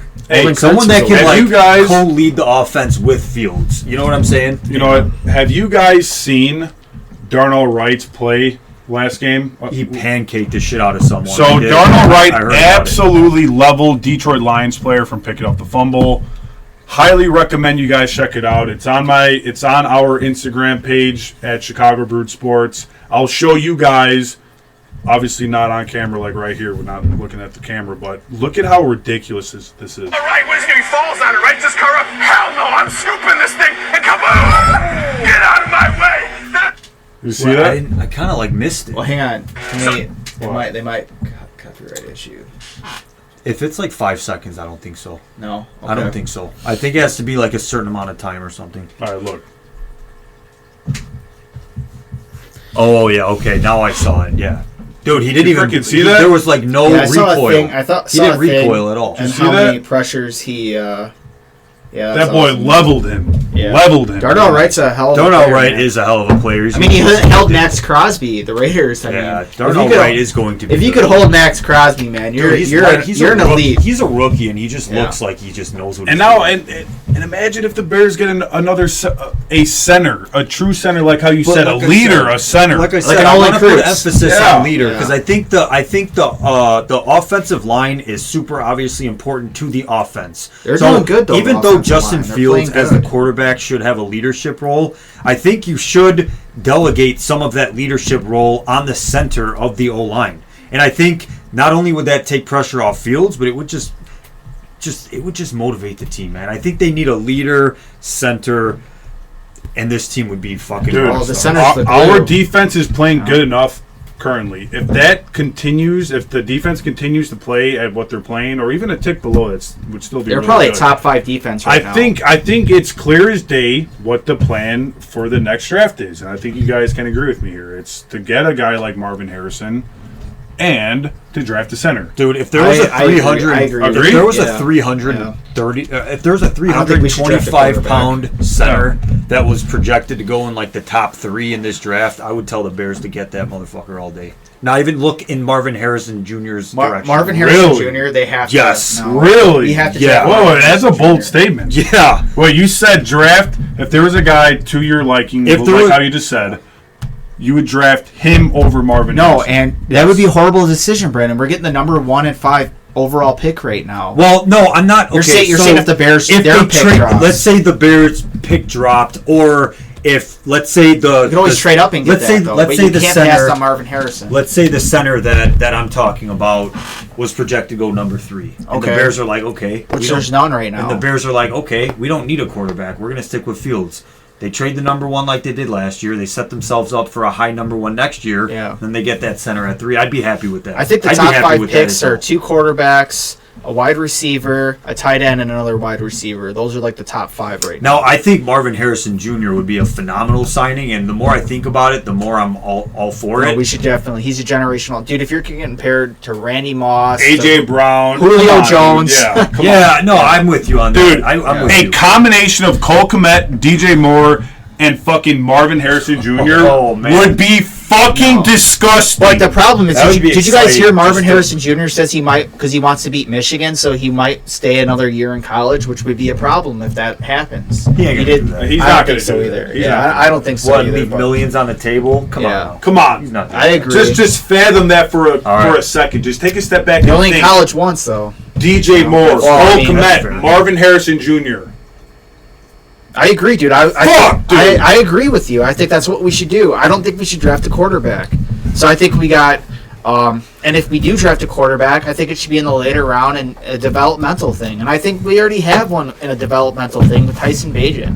And you guys know how I feel about him. I'd rather start him over Fields. I really just don't think Fields is it. So I think Tyson Bagent's quicker. I think he could read defenses better. And I think Fields struggles a little bit. I think Fields, his athleticism, helps him get out of really bad situations. But that's not how you're going to win games in the future in the NFL. When you start playing, the Lions are not an elite team. Let me tell you, man, they are not a good football team. Dude, they almost lost to the Bears twice. I mean, they're just not good. Jared Goff doesn't play good in cold weather. I've said this before to you, Andrew, that Sean McVay got rid of Jared Goff for Matt Stafford for a reason. I mean, Sean McVay, one of the greatest head coaches right now in the NFL, did not see anything in Jared Goff. That's why he got rid of him. I mean, maybe a backup he would have kept him, but he got rid of him for Matt Stafford, and a pretty elite quarterback in his prime at least. And they won a Super Bowl with him, so obviously it was the right decision. So the Lions are not a good football team. I'll say that over and over again. I don't think they're good. Right now. I think that right now they're not good. I think they're a fraudulent team. Yes, I really do. I think they're a fraudulent team. Yeah, for sure. Dude, they almost lost to the Bears twice, and the only reason I think they're a good team. I think they're a really good offense. I think they're a playoff. They got a really good offense. Yeah, dude, they got the best offensive line in the NFL. And look at Jared Goff. A good wide receiving core with a good offensive line mixed with a pretty good quarterback. He's not a good quarterback, though. Dude, the Bears he's a backup. But he's serviceable. Joe, do you know exactly how many sacks the Bears had last week? Because they're starting to rack them up. Well, I know Montez Sweat got one. I got it. Don't worry. I have this written down. So 2 at least, I know. This is the Montez Sweat effect. Bears sacks in first 9 games of the season was, guess what? 10. Bears sacks in the past 4 games, 11. That's crazy, dude. Bears interceptions in the first 9 games, 6. I know they got 4. Bears interceptions in the past 4 games, 9. Wow. And that is what you call the Montez Sweat effect. Yeah, they're an elite defense, man. They're top 5 for sure.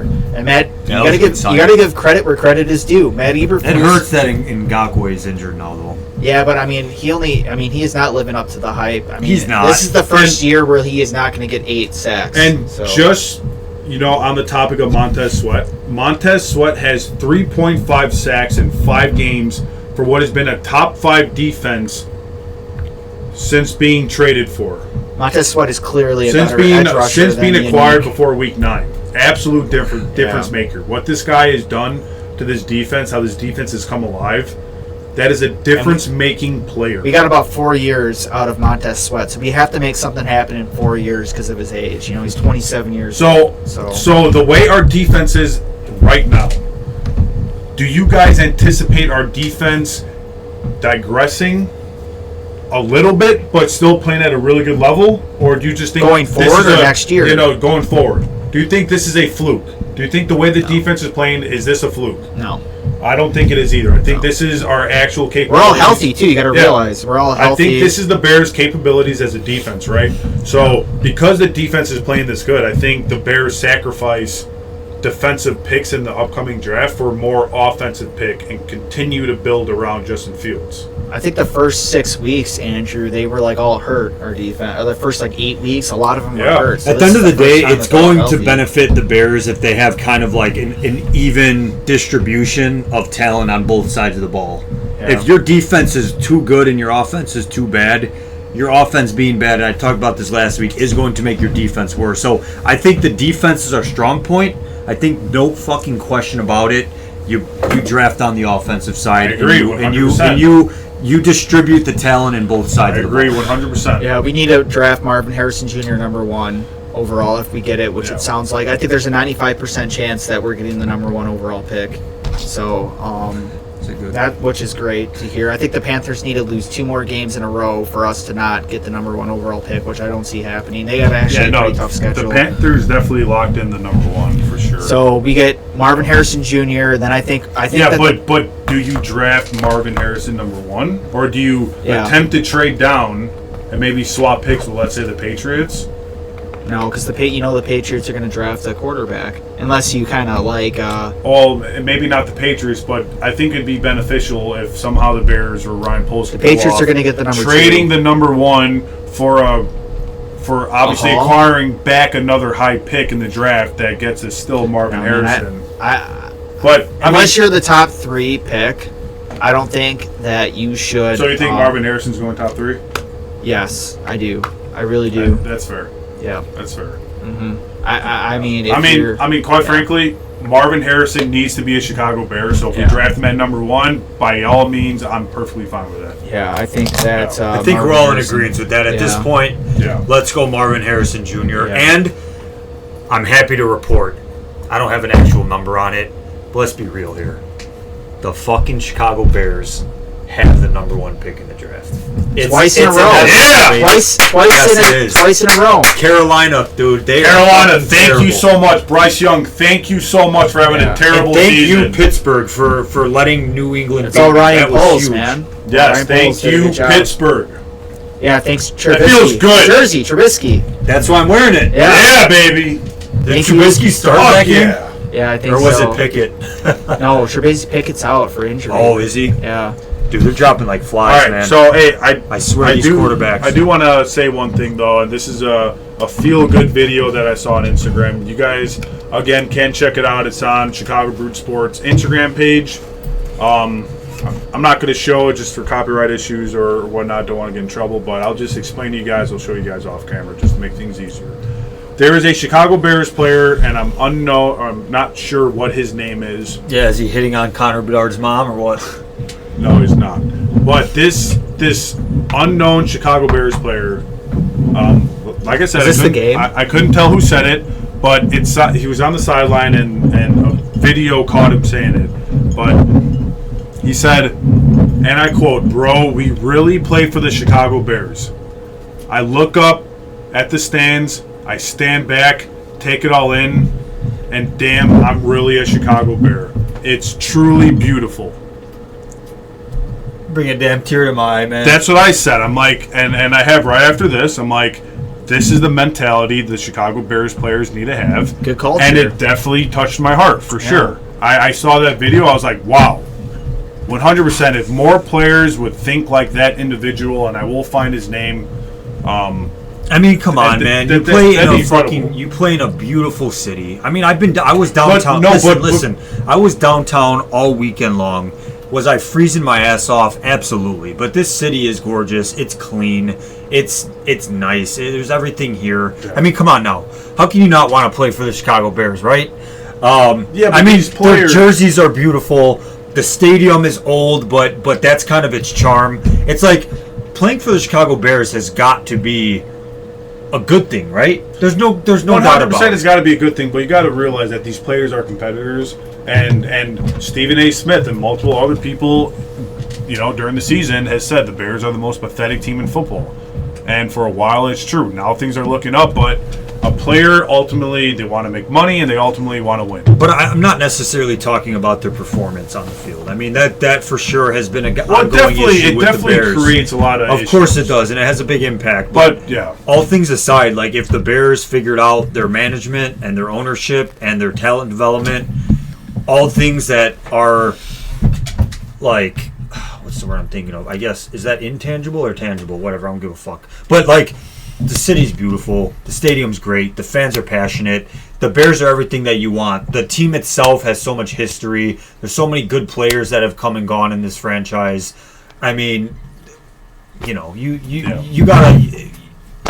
I mean, Soldier Field, man. No. The damn name of the stadium is called Soldier Field. Hey. Wait. Tell me that's not one of the best stadium names in all of professional sports. And boys, it is, man. It is. Which war is the Soldier Field dedicated to?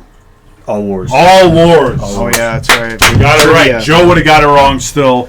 I know. But Brandon got it right. At least someone retained that information, because that's important to know. But yeah, no, I just thought I'd share that because that's a feel-good story, Right? It freaking makes you feel proud. All right, game time, baby. Come on. Joe, is that all you got for the Bears? Yeah, I mean, we already talked about Yannick Ngakoue and his broken ankle, so he's going to be out for the rest of the season. Joe, tell us about Johnson. Jalen Johnson, that was my next thing. Awesome. New contract, supposedly 5 years at $93 million contract extension. So yeah, I mean, he got a lot of money. He's getting paid as a tier 1 cornerback. I mean, he's missed a few interceptions that he could have caught. Do I think he deserves it? Maybe. We'll see. Hopefully, with this money in the next 5 years, he proves that he is a tier 1 cornerback. But I mean, Jalen Johnson is a very good cornerback, so there's no denying that. The next thing is we're just going to get into the next game, the Bears versus Browns, which is at Cleveland at noon. We know that Cleveland has been playing at an elite level. Their defense at home, away, they've been playing at the worst defense, like ranked number 32. But at home, for some reason, they've been playing at an elite level. So over/under is 38 points. The Browns are 3.5 favorites at this game. Like I said, with the Cleveland's defense looking elite when they play at home.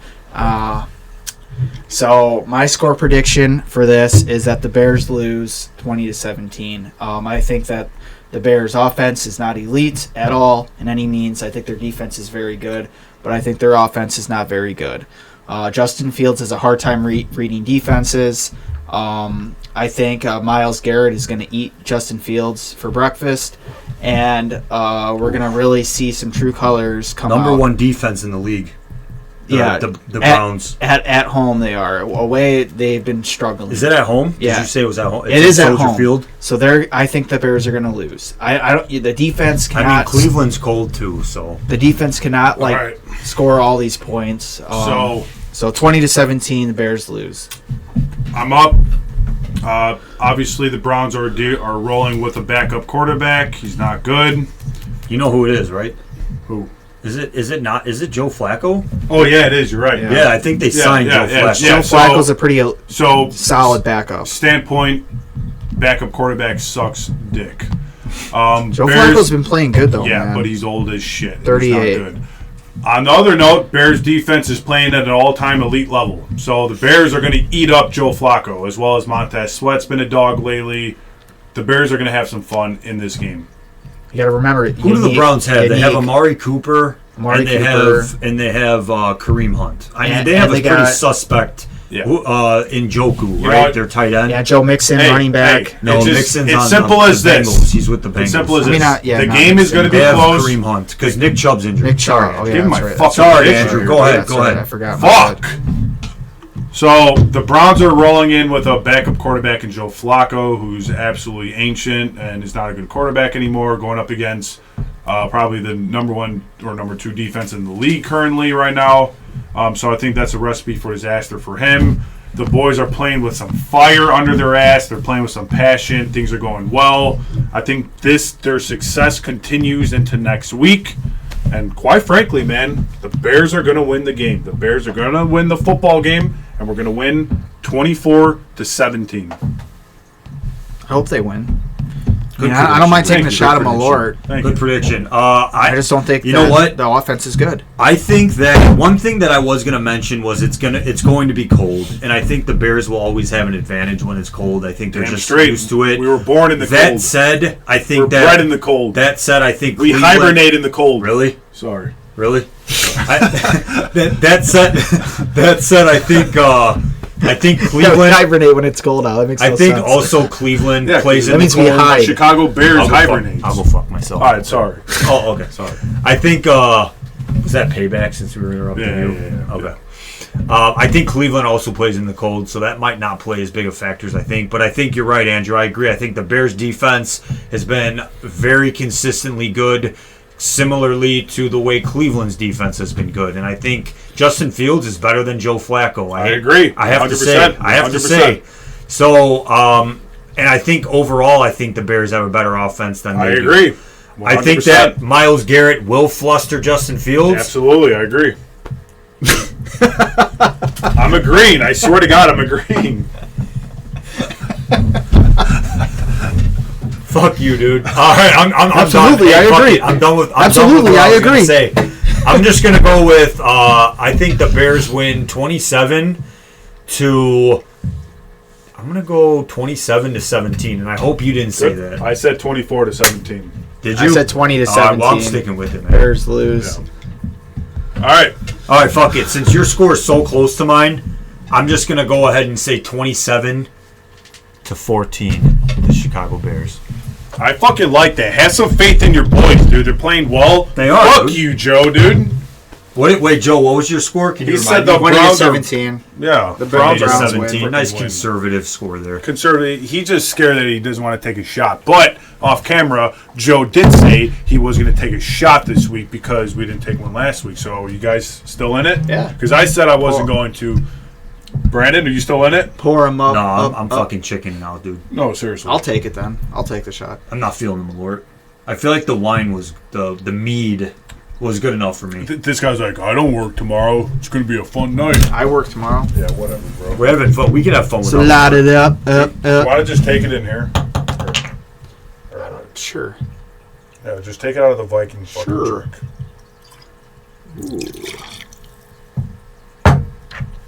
Lowenbrawl. I think this is German, right? So, Joe, we appreciate you taking a shot today to make up for the past 2 weeks. Yep. Malort. Chicago tradition, baby. Chicago tradition. It's a Chicago Brewed Sports tradition. Indeed.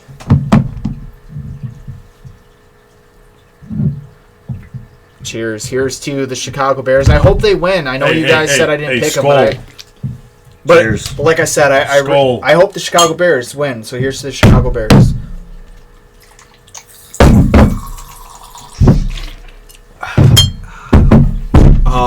You know, I just don't trust Justin Fields. I really don't think he's it, and I think he's going to struggle.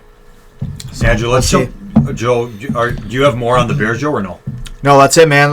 We can go. We just. Do you want to do the Viking blood at the end, or do you want to do the game? Let's do it. Let's do it. Yeah, that's fine. Okay. It is officially time for game time. All right. It's officially time for game. And again, if you're still with us on the pod, you're the real real one. You're the supporter. We appreciate The you. rules are simple. They're very simple, actually. Let's go ahead and build the best and the worst quarterback possible. Rules of the This game. is interesting. Rules of the game. You'll need to pick a quarterback for every part of the body. You cannot use the same quarterback twice. You could use the same quarterback if it's on the best and the worst, right? So you can't use Patrick Mahomes 2 pieces on the best guy. Hey, is this like throughout history quarterbacks or just current quarterback? Okay. Would it be cheating if I looked at your screen right now? So I have I'm trying not to. No, hold on. I have an entire list of every quarterback in the NFL today, right? And I planned on telling you guys that just so you guys know. So you have more options to think of, okay. Right? Because thinking of every quarterback off the top of your head, it's probably not possible. I got a list right now. But, all right, it'll be graded by decision-making skills, hair, hand size, overall size, contract, how good of a contract he has, how bad of a contract he has, impact on the receivers, arm accuracy, arm strength, speed, and swag. Swag. I like that. You guys should probably use a notebook or notepad for this. I'm going to do that. So let's go ahead and find those. But You want me to use a notepad, you said? yeah. Okay. And this is just like as a group. You don't have your own separate one. You don't have your own separate one. So Just we're building as a it group. as a group. All right. And this is going to lead to debate whether or not what you think Okay. here and there. Yeah. I All right. like this. Okay. So let's start off by I think, would you guys prefer to start off with the best or the worst? I think the worst would be more fun. So let's start off with the best. Let's start off with the best. Let's Yeah. do it. Okay.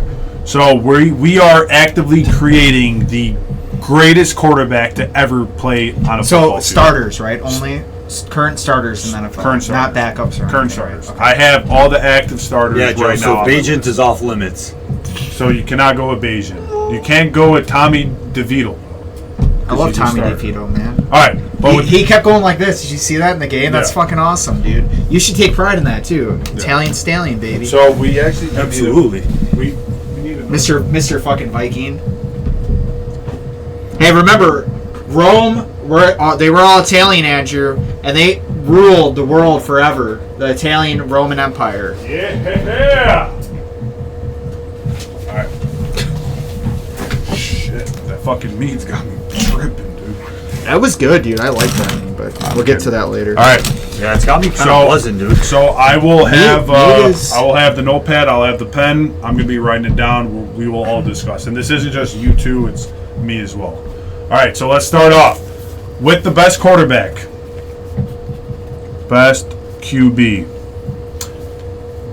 Who has the best decision-making skills in football? But note, there are many other things on this list. So you shouldn't burn a pick because there's still hair, there's still hand size, overall size, contract, impact on receivers, arm accuracy, arm strength, speed, and swag. All right, cool. All right, so let's start off with decision-making skills. Who has the best decision-making skills in football? So should we all write down our own, and then we're gonna no, say we're all to the? doing this you? together. I know, but I was gonna say, what if we all put down our own, and then we can just have a discussion, and then come to an agreement for each. Okay, so after you write down your answer, reveal it so we can talk That's what about I'm it. saying. Okay. Best decision-making. That's a good one. I know. I have one. Easy choice for me, I think. There's two for me. What? So do we just me and Aunt Brandon verse each other basically, or We're not versing each other. So me and Brandon are like telling each other who do we think have the best. Yes. So Brandon, the two guys that I came up with, so Matt Stafford based on experience and for decision making, and the other guy is Russell Wilson also based on experience. Those are the two guys. I for disagree decision-making. with Russell. Okay. I do. Matthew Stafford was actually my second pick, but with number 1, I went with Jalen Hurts. Brandon? No. I went with the easy, obvious one. I went with Aaron Rodgers. He said starters, I thought. If I could go with Aaron Rodgers, I'll go with Aaron Rodgers. Okay, so you're saying we can't I'll go with Aaron Rodgers? Or like we can't pick All right. Kirk Cousins? All right. So active QB1. Kirk Cousins, Aaron Rodgers, and whoever the hell's... They're all of the starters are injured. Yeah, I'm going with Aaron Rodgers. Then. Fine, yes. Yeah, I'm going with those Aaron guys Rodgers. count. Aaron Rodgers, 100%. We all agree. I mean, the reason why I'm going with Aaron Rodgers, just to Rodgers. justify it, is like, all right. you know, he I'm just going based off of this list. Okay. he's just smart when it comes to football. So this list is active as of today, but we can go with Burrow, Rodgers, and whoever. Kirk Cousins. And Kirk Why don't we do like starters? So QB1. That start like QB1, Yeah. QB1s and starters that like started the season. Okay. You know what I'm saying? Okay, like that's that should count. Yeah, I like that. So okay, I like that. moving on. Yeah, I'm 100%. Who has the best hair in football? Just overall QB or? Yes, best quarterback hair. Honestly, Okay, Justin this Herbert, this one could have maybe? been fucking Aaron Rodgers with his long hair, dude. Justin Herbert? He was long looking like hair. a dog for a second. Patrick Mahomes has some kind of cool hair. Justin Herbert, but I'm not going to waste fucking Patrick Mahomes on hair, that's for sure. I would say fucking Justin Herbert, right, Brandon? I don't know. Yeah. No. That's totally incorrect. Trevor Lawrence has the best Oh hair. yeah, Trevor Lawrence does have some long. Trevor They have Lawrence has the similar best hair hair. though. They have similar hair. Okay, let's go with Trevor Lawrence. That's fine. I agree. We'll go with Lawrence. All right. Justin Herbert's. I think we all know who's going to be too. the worst hair in the league. That was the first Dak thing I Prescott? Dobbs. Dak Prescott. Dobbs. Oh, Dobbs too. Yeah, All right. that's true. He doesn't have fucking hair. Yeah. Who has the best hand size? I don't know their hand size. Just think big. Who could really palm that damn ball? I mean, really, just think of who's tall. Who's like the tall quarterbacks in this league. Fucking Daniel Jones. You know He's what? a goofy tall. I'm just gonna say guy. fucking. Like Call me crazy. Fucking Dak. Call me crazy. I'm just gonna say C.J. Stroud, dude. C.J. Stroud. Okay, I'll go with CJ Stroud. That's fine. Yeah. Yeah. We agree on I CJ. mean, that doesn't really. I mean, he's matter too tall. much. You know, I'll take. The only tall one I can think of is Daniel Jones. He's like 6'6". Yeah, he has we're his going with, neck is like 4 inches We're long. going with C.J. Stroud. on Maybe that even one. longer. All right. Who has the best overall size as a quarterback? Trevor Lawrence is pretty good up there, but we Can't already use went him. with him his Can't hair. use them for hair. Just size Just as a quarterback. straight size. Josh Allen's pretty good. I was would gonna say maybe Josh Allen, but the only reason I wouldn't maybe go Allen is because what if we want to use him somewhere else for arm strength or something. because I would use Josh Allen for toughness. Yeah. If that was like, because he doesn't get injured, he's fucking running over linebackers. You know what I mean? Is toughness one of the options or no? No. Then I go for sure. I go Josh Allen for size. Josh Easily. Allen. Yes. Joe. Do you agree? Yeah, that's fine. Josh Allen. Kyler Murray for worst. Or what? Bryce Young. Yeah. Number 5. And this is going to be a fun one. Who has the best contract in football? Patrick Mahomes, right? Pretty sure he's wouldn't getting say paid. that. No, Best contract. for Well, quarterbacks. it's got to simply be. Daniel Jones. It's maybe? gotta be an absolute stud who's still on a rookie contract. Or an absolute dud has a lot of money. Like maybe Lamar Jackson. Like how much does Jackson make? That's a good question. I don't know any not of these. sure. Dude, I don't know their contracts, to be honest. I could look that up though. But Patrick Mahomes, I think he's the highest paid quarterback, I'm pretty sure, no? I think you're looking at it wrong.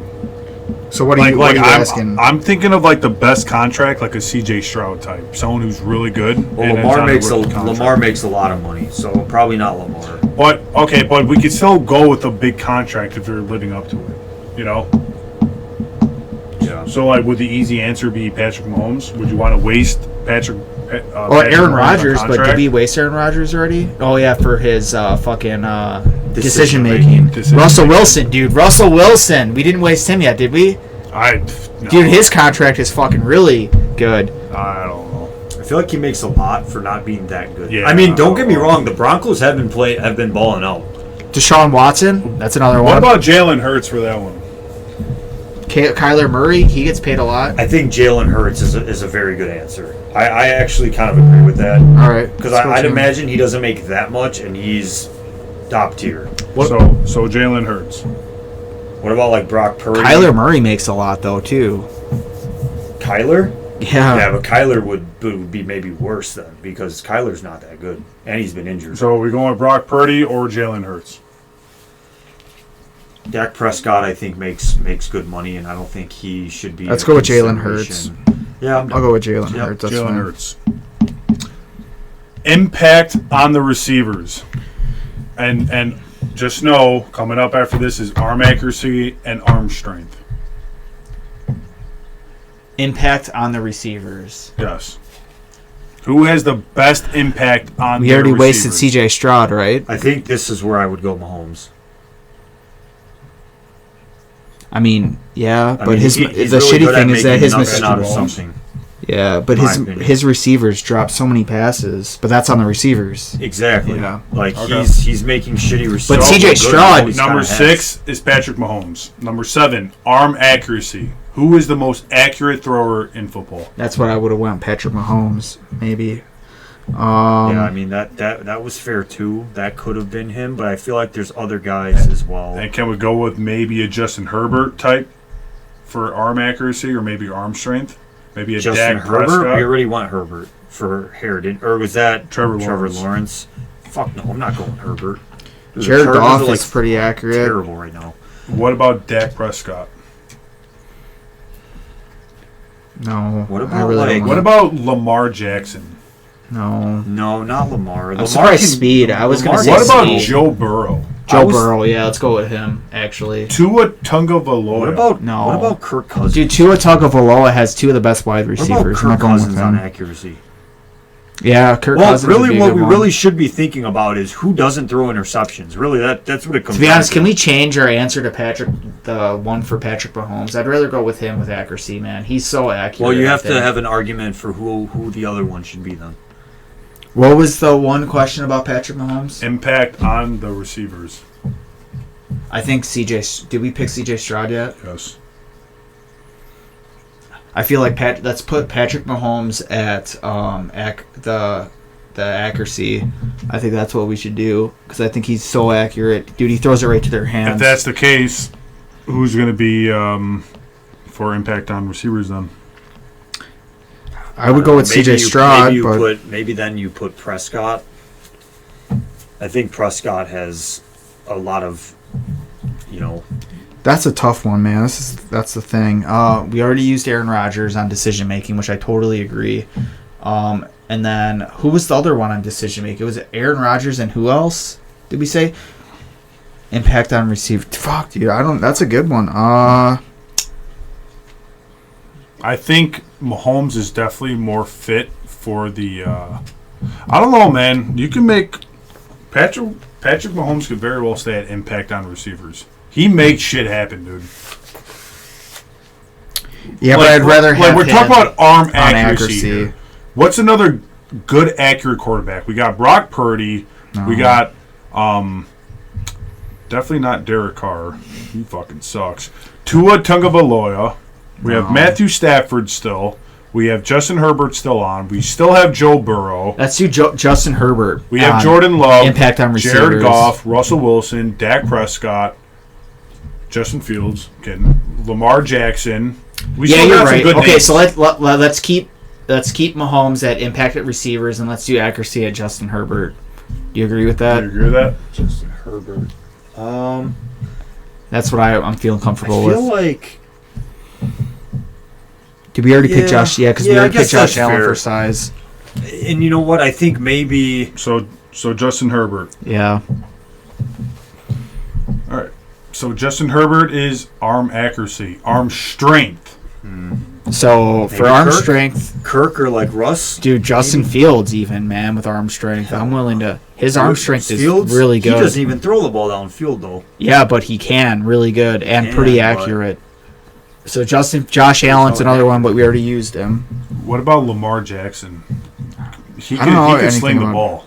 I don't know anything about Lamar Jackson. What about of arm strength? Dak I'm Prescott, thinking of like a pocket. Russell Wilson, Jared Goff, Jordan Love. Not Jordan Love. Matthew Stafford. For me, I'm between like Kirk or like Stafford for arm strength. Mitch Trubisky. No. He has arm strength. I told you my thoughts. Who? I think Kirk Cousins or Matthew Stafford for arm strength. Kirk Cousins or Matthew Stafford, Joe? Unless you guys strongly disagree. Yeah, let's go with Matt Stafford. Matthew Stafford? Yeah. Okay. Matt Stafford. All right, this one is going to be an easy one. No thinking involved between other than two people. Let's talk about speed here. Lamar Jackson or Justin Fields? What's the final? I think Justin Fields is faster. So the final. I think Justin Fields is the fastest QB. Now we're going with Lamar or Fields here. I mean, I guess I would go with Fields. Yeah, he's the fastest. I would go with Fields. Okay. Lamar's just better, but Fields is faster. Lamar can throw better. Yeah. All right. Swag. And read defense is better, and get rid of the ball faster. All right. And the last but not least, we got swag. We know who that is. That's Joe Burr. Joe Burr, you're right. You're fucking right, dude. 100%. Didn't we already pick Joe Burrow? No. Okay. 100% Joe Burrow. That's Joe Burr. All right. So I know the worst swag. I know which one that is. Who's that? Kirk Cousins. Oh my dude, God. Kirk Cousins got some swag though. With all those chains. He got the grills. He admitted on that QB Netflix thing that his wife dresses him. Come on. Yeah, man. but did you see that video with him with all the chains and the grills on his? And he was on a private jet. Kirk Cousins went from "I'll have her home by 9 o'clock, sir" to "She calls me daddy." The meme. Yeah, that was hilarious. All right, so this is our best quarterback active today in history. Well, active today. Number 1, decision making. Aaron Rodgers, which is obviously a good choice. Number 2, hair. Trevor Lawrence, Goldilocks. He got the luscious flow. Easy choice. Number 3, hand size. I don't really know C.J. Stroud's hand size, but the dude's playing good, so he can probably grip the quarterback. He can probably grip the ball pretty damn well, I would imagine. I don't think he has little hands. So we went with C.J. Stroud there. Number 4, overall size as a quarterback. We chose Josh Allen. Good choice. Good choice. Number 5, contract. Most bang for your buck. We went with Jalen Hurts. Good choice. Do you guys regret it? I think it's a good choice. Okay. Yeah. 6, impact on the receivers. Patrick Mahomes. I think that's a wonderful choice. Arm accuracy. We decided to go with Justin Herbert. Arm strength. Matthew Stafford. That guy could sling the ball. I think that's also a good choice. Speed. As you all know, Justin Fields. And 10. And then our last but not least, 10. No one's more icier than Joe Burrow. And let's be honest, right? Easy choice. Joe Burrow has got the ice going down his fucking veins, dude. Easy choice there. He looks like the clown from Pennywise, the actor. Dude, he's in those suits with the chains and stuff, always looking fresh. He's got that nice, serious face on his look with that 1,000-yard stare. Rocking the aviators. Oh, hell yeah, dude. Ooh, I'm yawning. 100%. Not a good look. All right. And let's go ahead and build the worst quarterback known to mankind. Number 1, decision making. So starters, right? Yep. Zach Wilson? No, I don't think so. No. Because we all know arm strength is probably Mac Jones, right? Decision making. What about Winston? So with all the freaking picks he throws, or Russell Wilson. So the worst decision making, I think. I don't think it's Zach Wilson. To be honest, dude. Maybe to be honest, I'm gonna go with Bailey Zappi since that Mac Jones is now not the starter anymore. Bailey Zappi. Bailey Zappi, maybe. Actually, I think I'm going to go with decision-making worst. Probably Aiden O'Connell. Derek Carr. Probably Tyson Bagent. I think Derek Carr is a leech on any team that he plays. Derek Carr? For me, yeah. What about Will Levis? That's pretty accurate. Derek Carr is fucking terrible. And honestly, if Matt Ryan was on this list, that motherfucker would be decision-making too. So we're going to go with Derek Carr? Yeah, he would be. I agree. I think Derek Carr is definitely a safe choice. All right, let's go with Derek Carr then. Derek Carr, number 1. Number 2, hair. Who has the worst hair in football? Dobbs. Joe, who did you say? Dak Prescott. He has pretty bad hair. Prescott, yeah, he's got the receding hair. All right, hand size has to be Puckett from Pittsburgh, right? True, Joe. Kyler Murray. hand size has to be Kirby Puckett. Or not Kirby Puckett, the dude from Pittsburgh. He is small. Kenny Pickett? Yeah, and Kenny Pickett. Yeah. He has some pretty fucking small I have no hands. idea who it has. I know Kyler Murray's like 5'9". I think it has to be between Bryce Young or Kyler Murray. Yeah. Right? I don't know, though. And I think the one that we don't decide is going to fill up the slot of the worst size, size. Don't forget, we have an overall size. So we That's can what I was go just with saying. Murray and Young for both of them. That's exactly All what right, I was saying. So hand size, are we going Let's with go. Murray or Young? Let's go with Young. And then for overall size, let's go with Murray. I think agree. Murray's smaller. I agree. All right, so hand size is Young. Overall size is Murray. Okay. 5, contract, easy as all can be. Watson on Cleveland, right? I think don't that's know. pretty I don't know what he's getting self-explanatory. paid. It's over $200 million, like guaranteed. Oh, Deshaun Watt. Yeah, I mean, yeah. I'm let's with go it. with that. I agree. Okay. I agree with that. All right.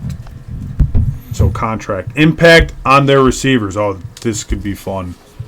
We could have a lot of players on this. Garden Minshew. I think just any New England. Jimmy Garoppolo. I just think New England. Yeah, with quarterback- him with Devontae Adams has been pretty Aiden bad. O'Connell. Yeah, that's Gardner another bad one. Minshew. Yeah. Joe Flacco. Jake Browning. Any of those, I would Desmond Ritter. say. That's another one. Zach yeah. Wilson. No, not Zach Wilson. dude. Come on, dude. I'm No, between- dude, yeah, I'm not going maybe- with Zach Wilson. I'm between Wilson. No, or dude, Zappy, you can't go dude. with Zach Wilson. Why not? Dude, Zach Wilson has been... He's fucking terrible, He dude. is really bad. Yeah, but he's not as bad as Dorian Thompson-Robinson or Will Levis or Aiden O'Connell. I would pick any of those guys over All right. Zach Wilson. All right, let's just go with Will Levis then. Okay. All right, let's go with Will Levis. Even though they won the last game Do against... we not go with Will Levis then? I don't think he's that bad. I mean, he's I not think it's Zach good. Wilson, dude. Why don't we go with like Aiden O'Connor or Dorian Thompson Can we Robinson? say Mitch Trubisky? Yeah. I say we go fucking Yeah, let's Trubisky, go with Mitch dude. Trubisky then. He adds no Yeah. value to this fucking team. Yeah, he's really bad. Let's go with Mitch Trubisky. I'm wearing his jersey. Imagine that. He's technically a starter right now. So. Yeah, that's what I'm saying. All right, so Mitch Trubisky has the worst impact on their receivers. Yes. Who has the worst arm accuracy?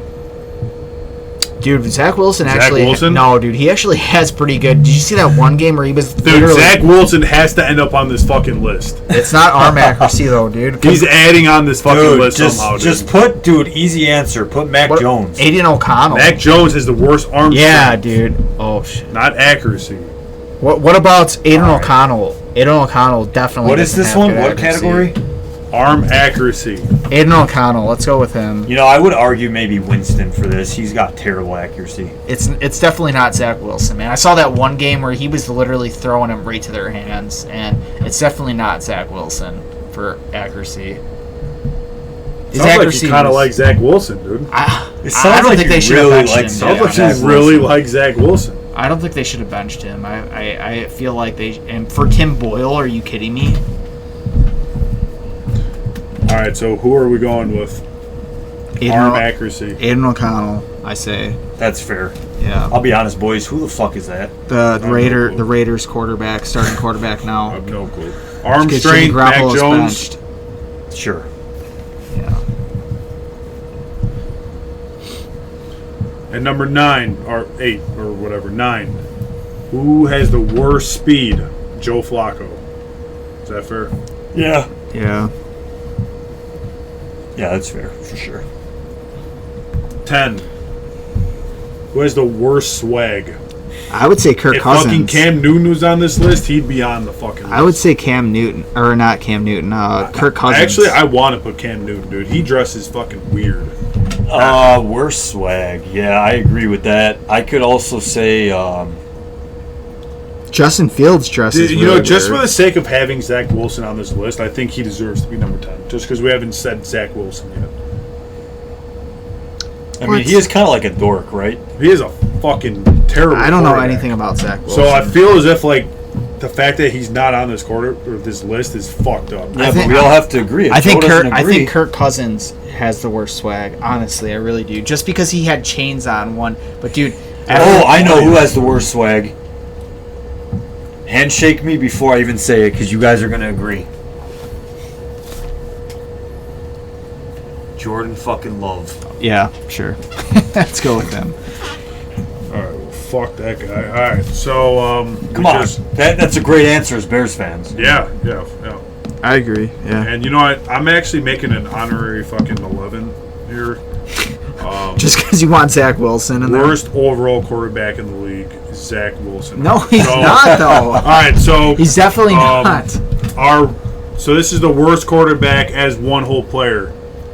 Derek Carr as decision making. Hair, Dobbs. Funny, bro doesn't even have hair. He does, yeah. Then second, I would say runner up is Dak Prescott. He has to have with that receiving hairline. with Dak and he has Prescott being number 2. the on peach that list. fuzz on his head. Yeah. 3 is overall size. Bryce Young. Obviously, he's a shrimp. He can't see past his O-line. Well, he's not like that short. He's like 5'10", 4. but NFL standards, that's small.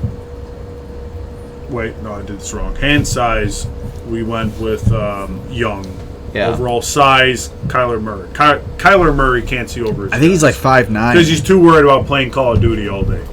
Impact on receivers. Winston, pretty accurate. Bro throws like 40 interceptions a season. I will say, though, he does have a season where he threw over 5,000 yards, which is pretty impressive. Nonetheless, still sucks. Yeah, with like a lot of interceptions. Arm accuracy. Nope, I'm all out of order. Contract is Watson for sure. Deshaun Watson, terrible contract. Impact on receivers, Trubisky. Arm accuracy, O'Connell. Arm strength, Mac Jones. Speed, Flacco. And the final one, swag, we're going with Jordan Love because that dude is hideous, bro. Terrible. Is it just me, or does he look a lot like Bryce Young? He looks like a weirdo to me. Does Jordan Love and Hey, Bryce Young I think look that Jordan identical? Love answer was pretty clutch. Yeah. That was a good one. Yeah, I pretty liked clutch. it. No, but overall, that was a good list. I mean, pretty fucking accurate list. And in my honestly, opinion. I added the worst quarterback ever. You add that all up into one player, you get Zach Wilson out of it. I don't know about that, but all right. You know what? Hey, for you guys who watch our podcast and know how bad Zach Wilson is, I would say Mac show Jones. some love in Mac the comments Jones. for me. Mac Jones, and roast maybe. Joe over his weird fetish of liking Zach You would Wilson. like you would. Yeah, you would what's up with that, Joe? Seriously, I I didn't don't- know you were a huge Zach Wilson I'm fan. not Where a did that huge. come from? dude? I just don't think he's as bad as you're making him out to be. He's not elite. He's not great, but he's not terrible. So, would you rather have Justin Fields or Zach Wilson?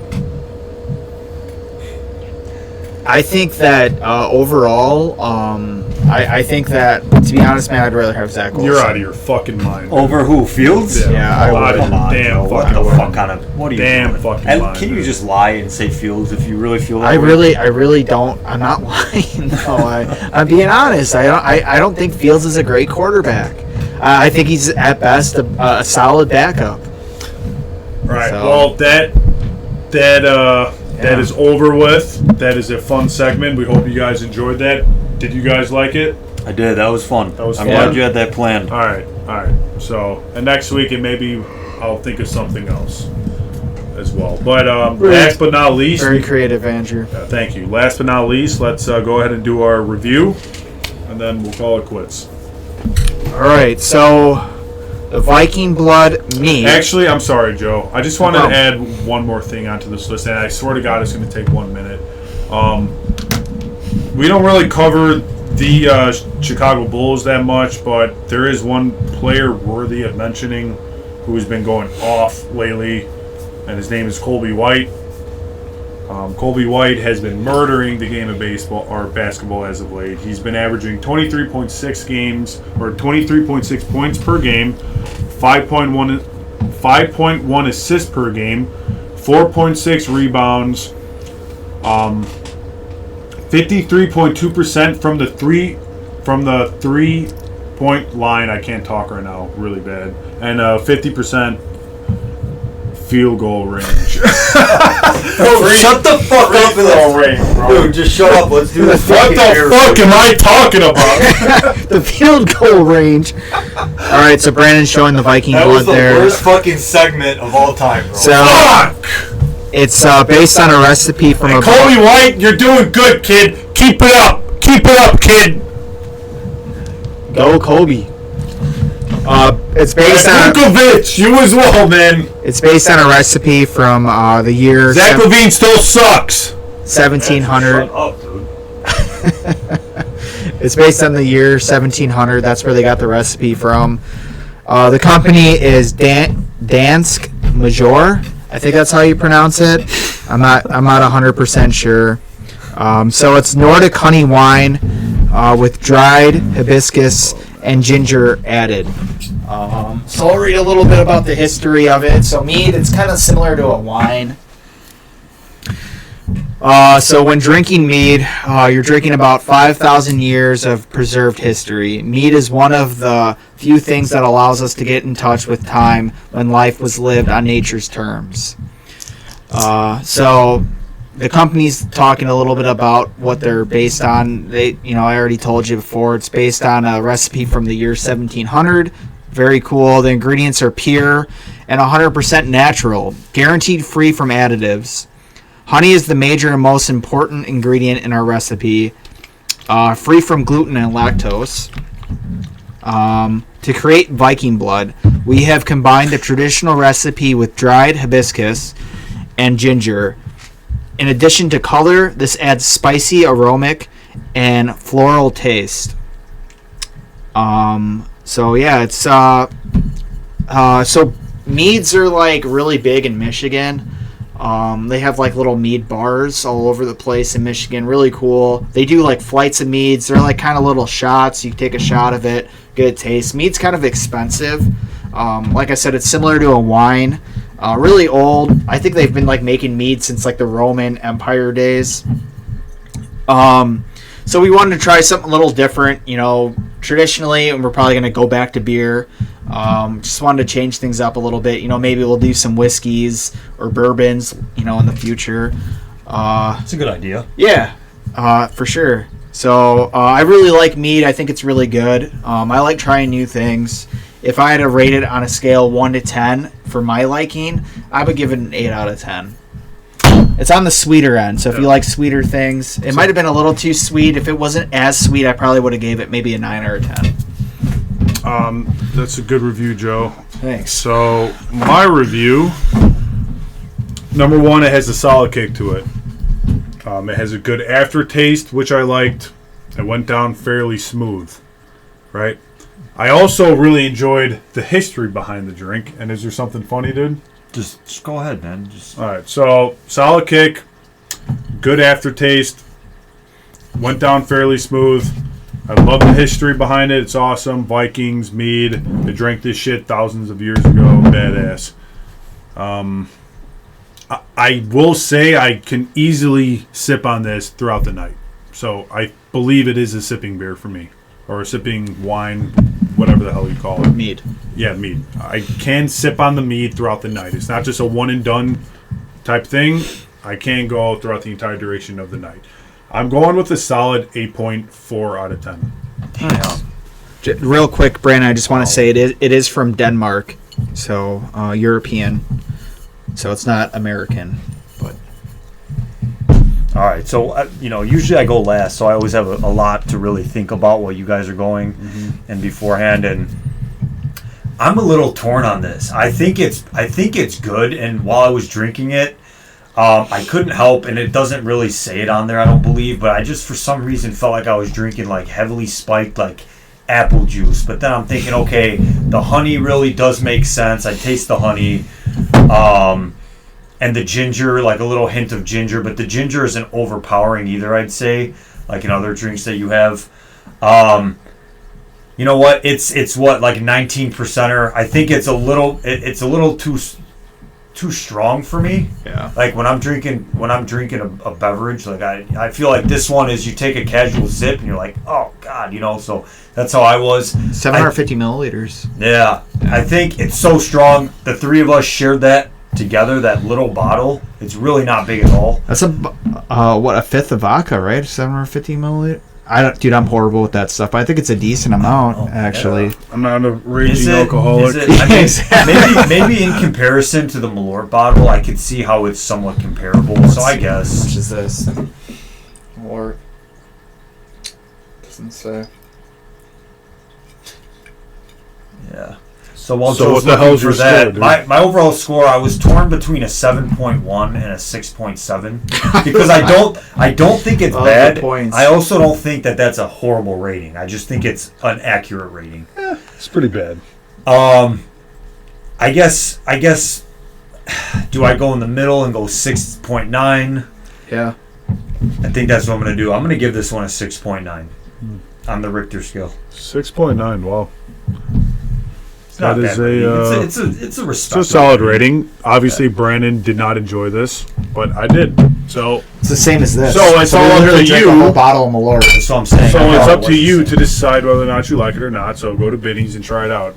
Hearing what we said, I would totally drink it again though. Like I'm not, a 6.9 is like. I like to try some of their other brands. Like, I would try. Yeah, they have two other ones that we can buy. But boys, you ready? We don't drink them, so you don't have to.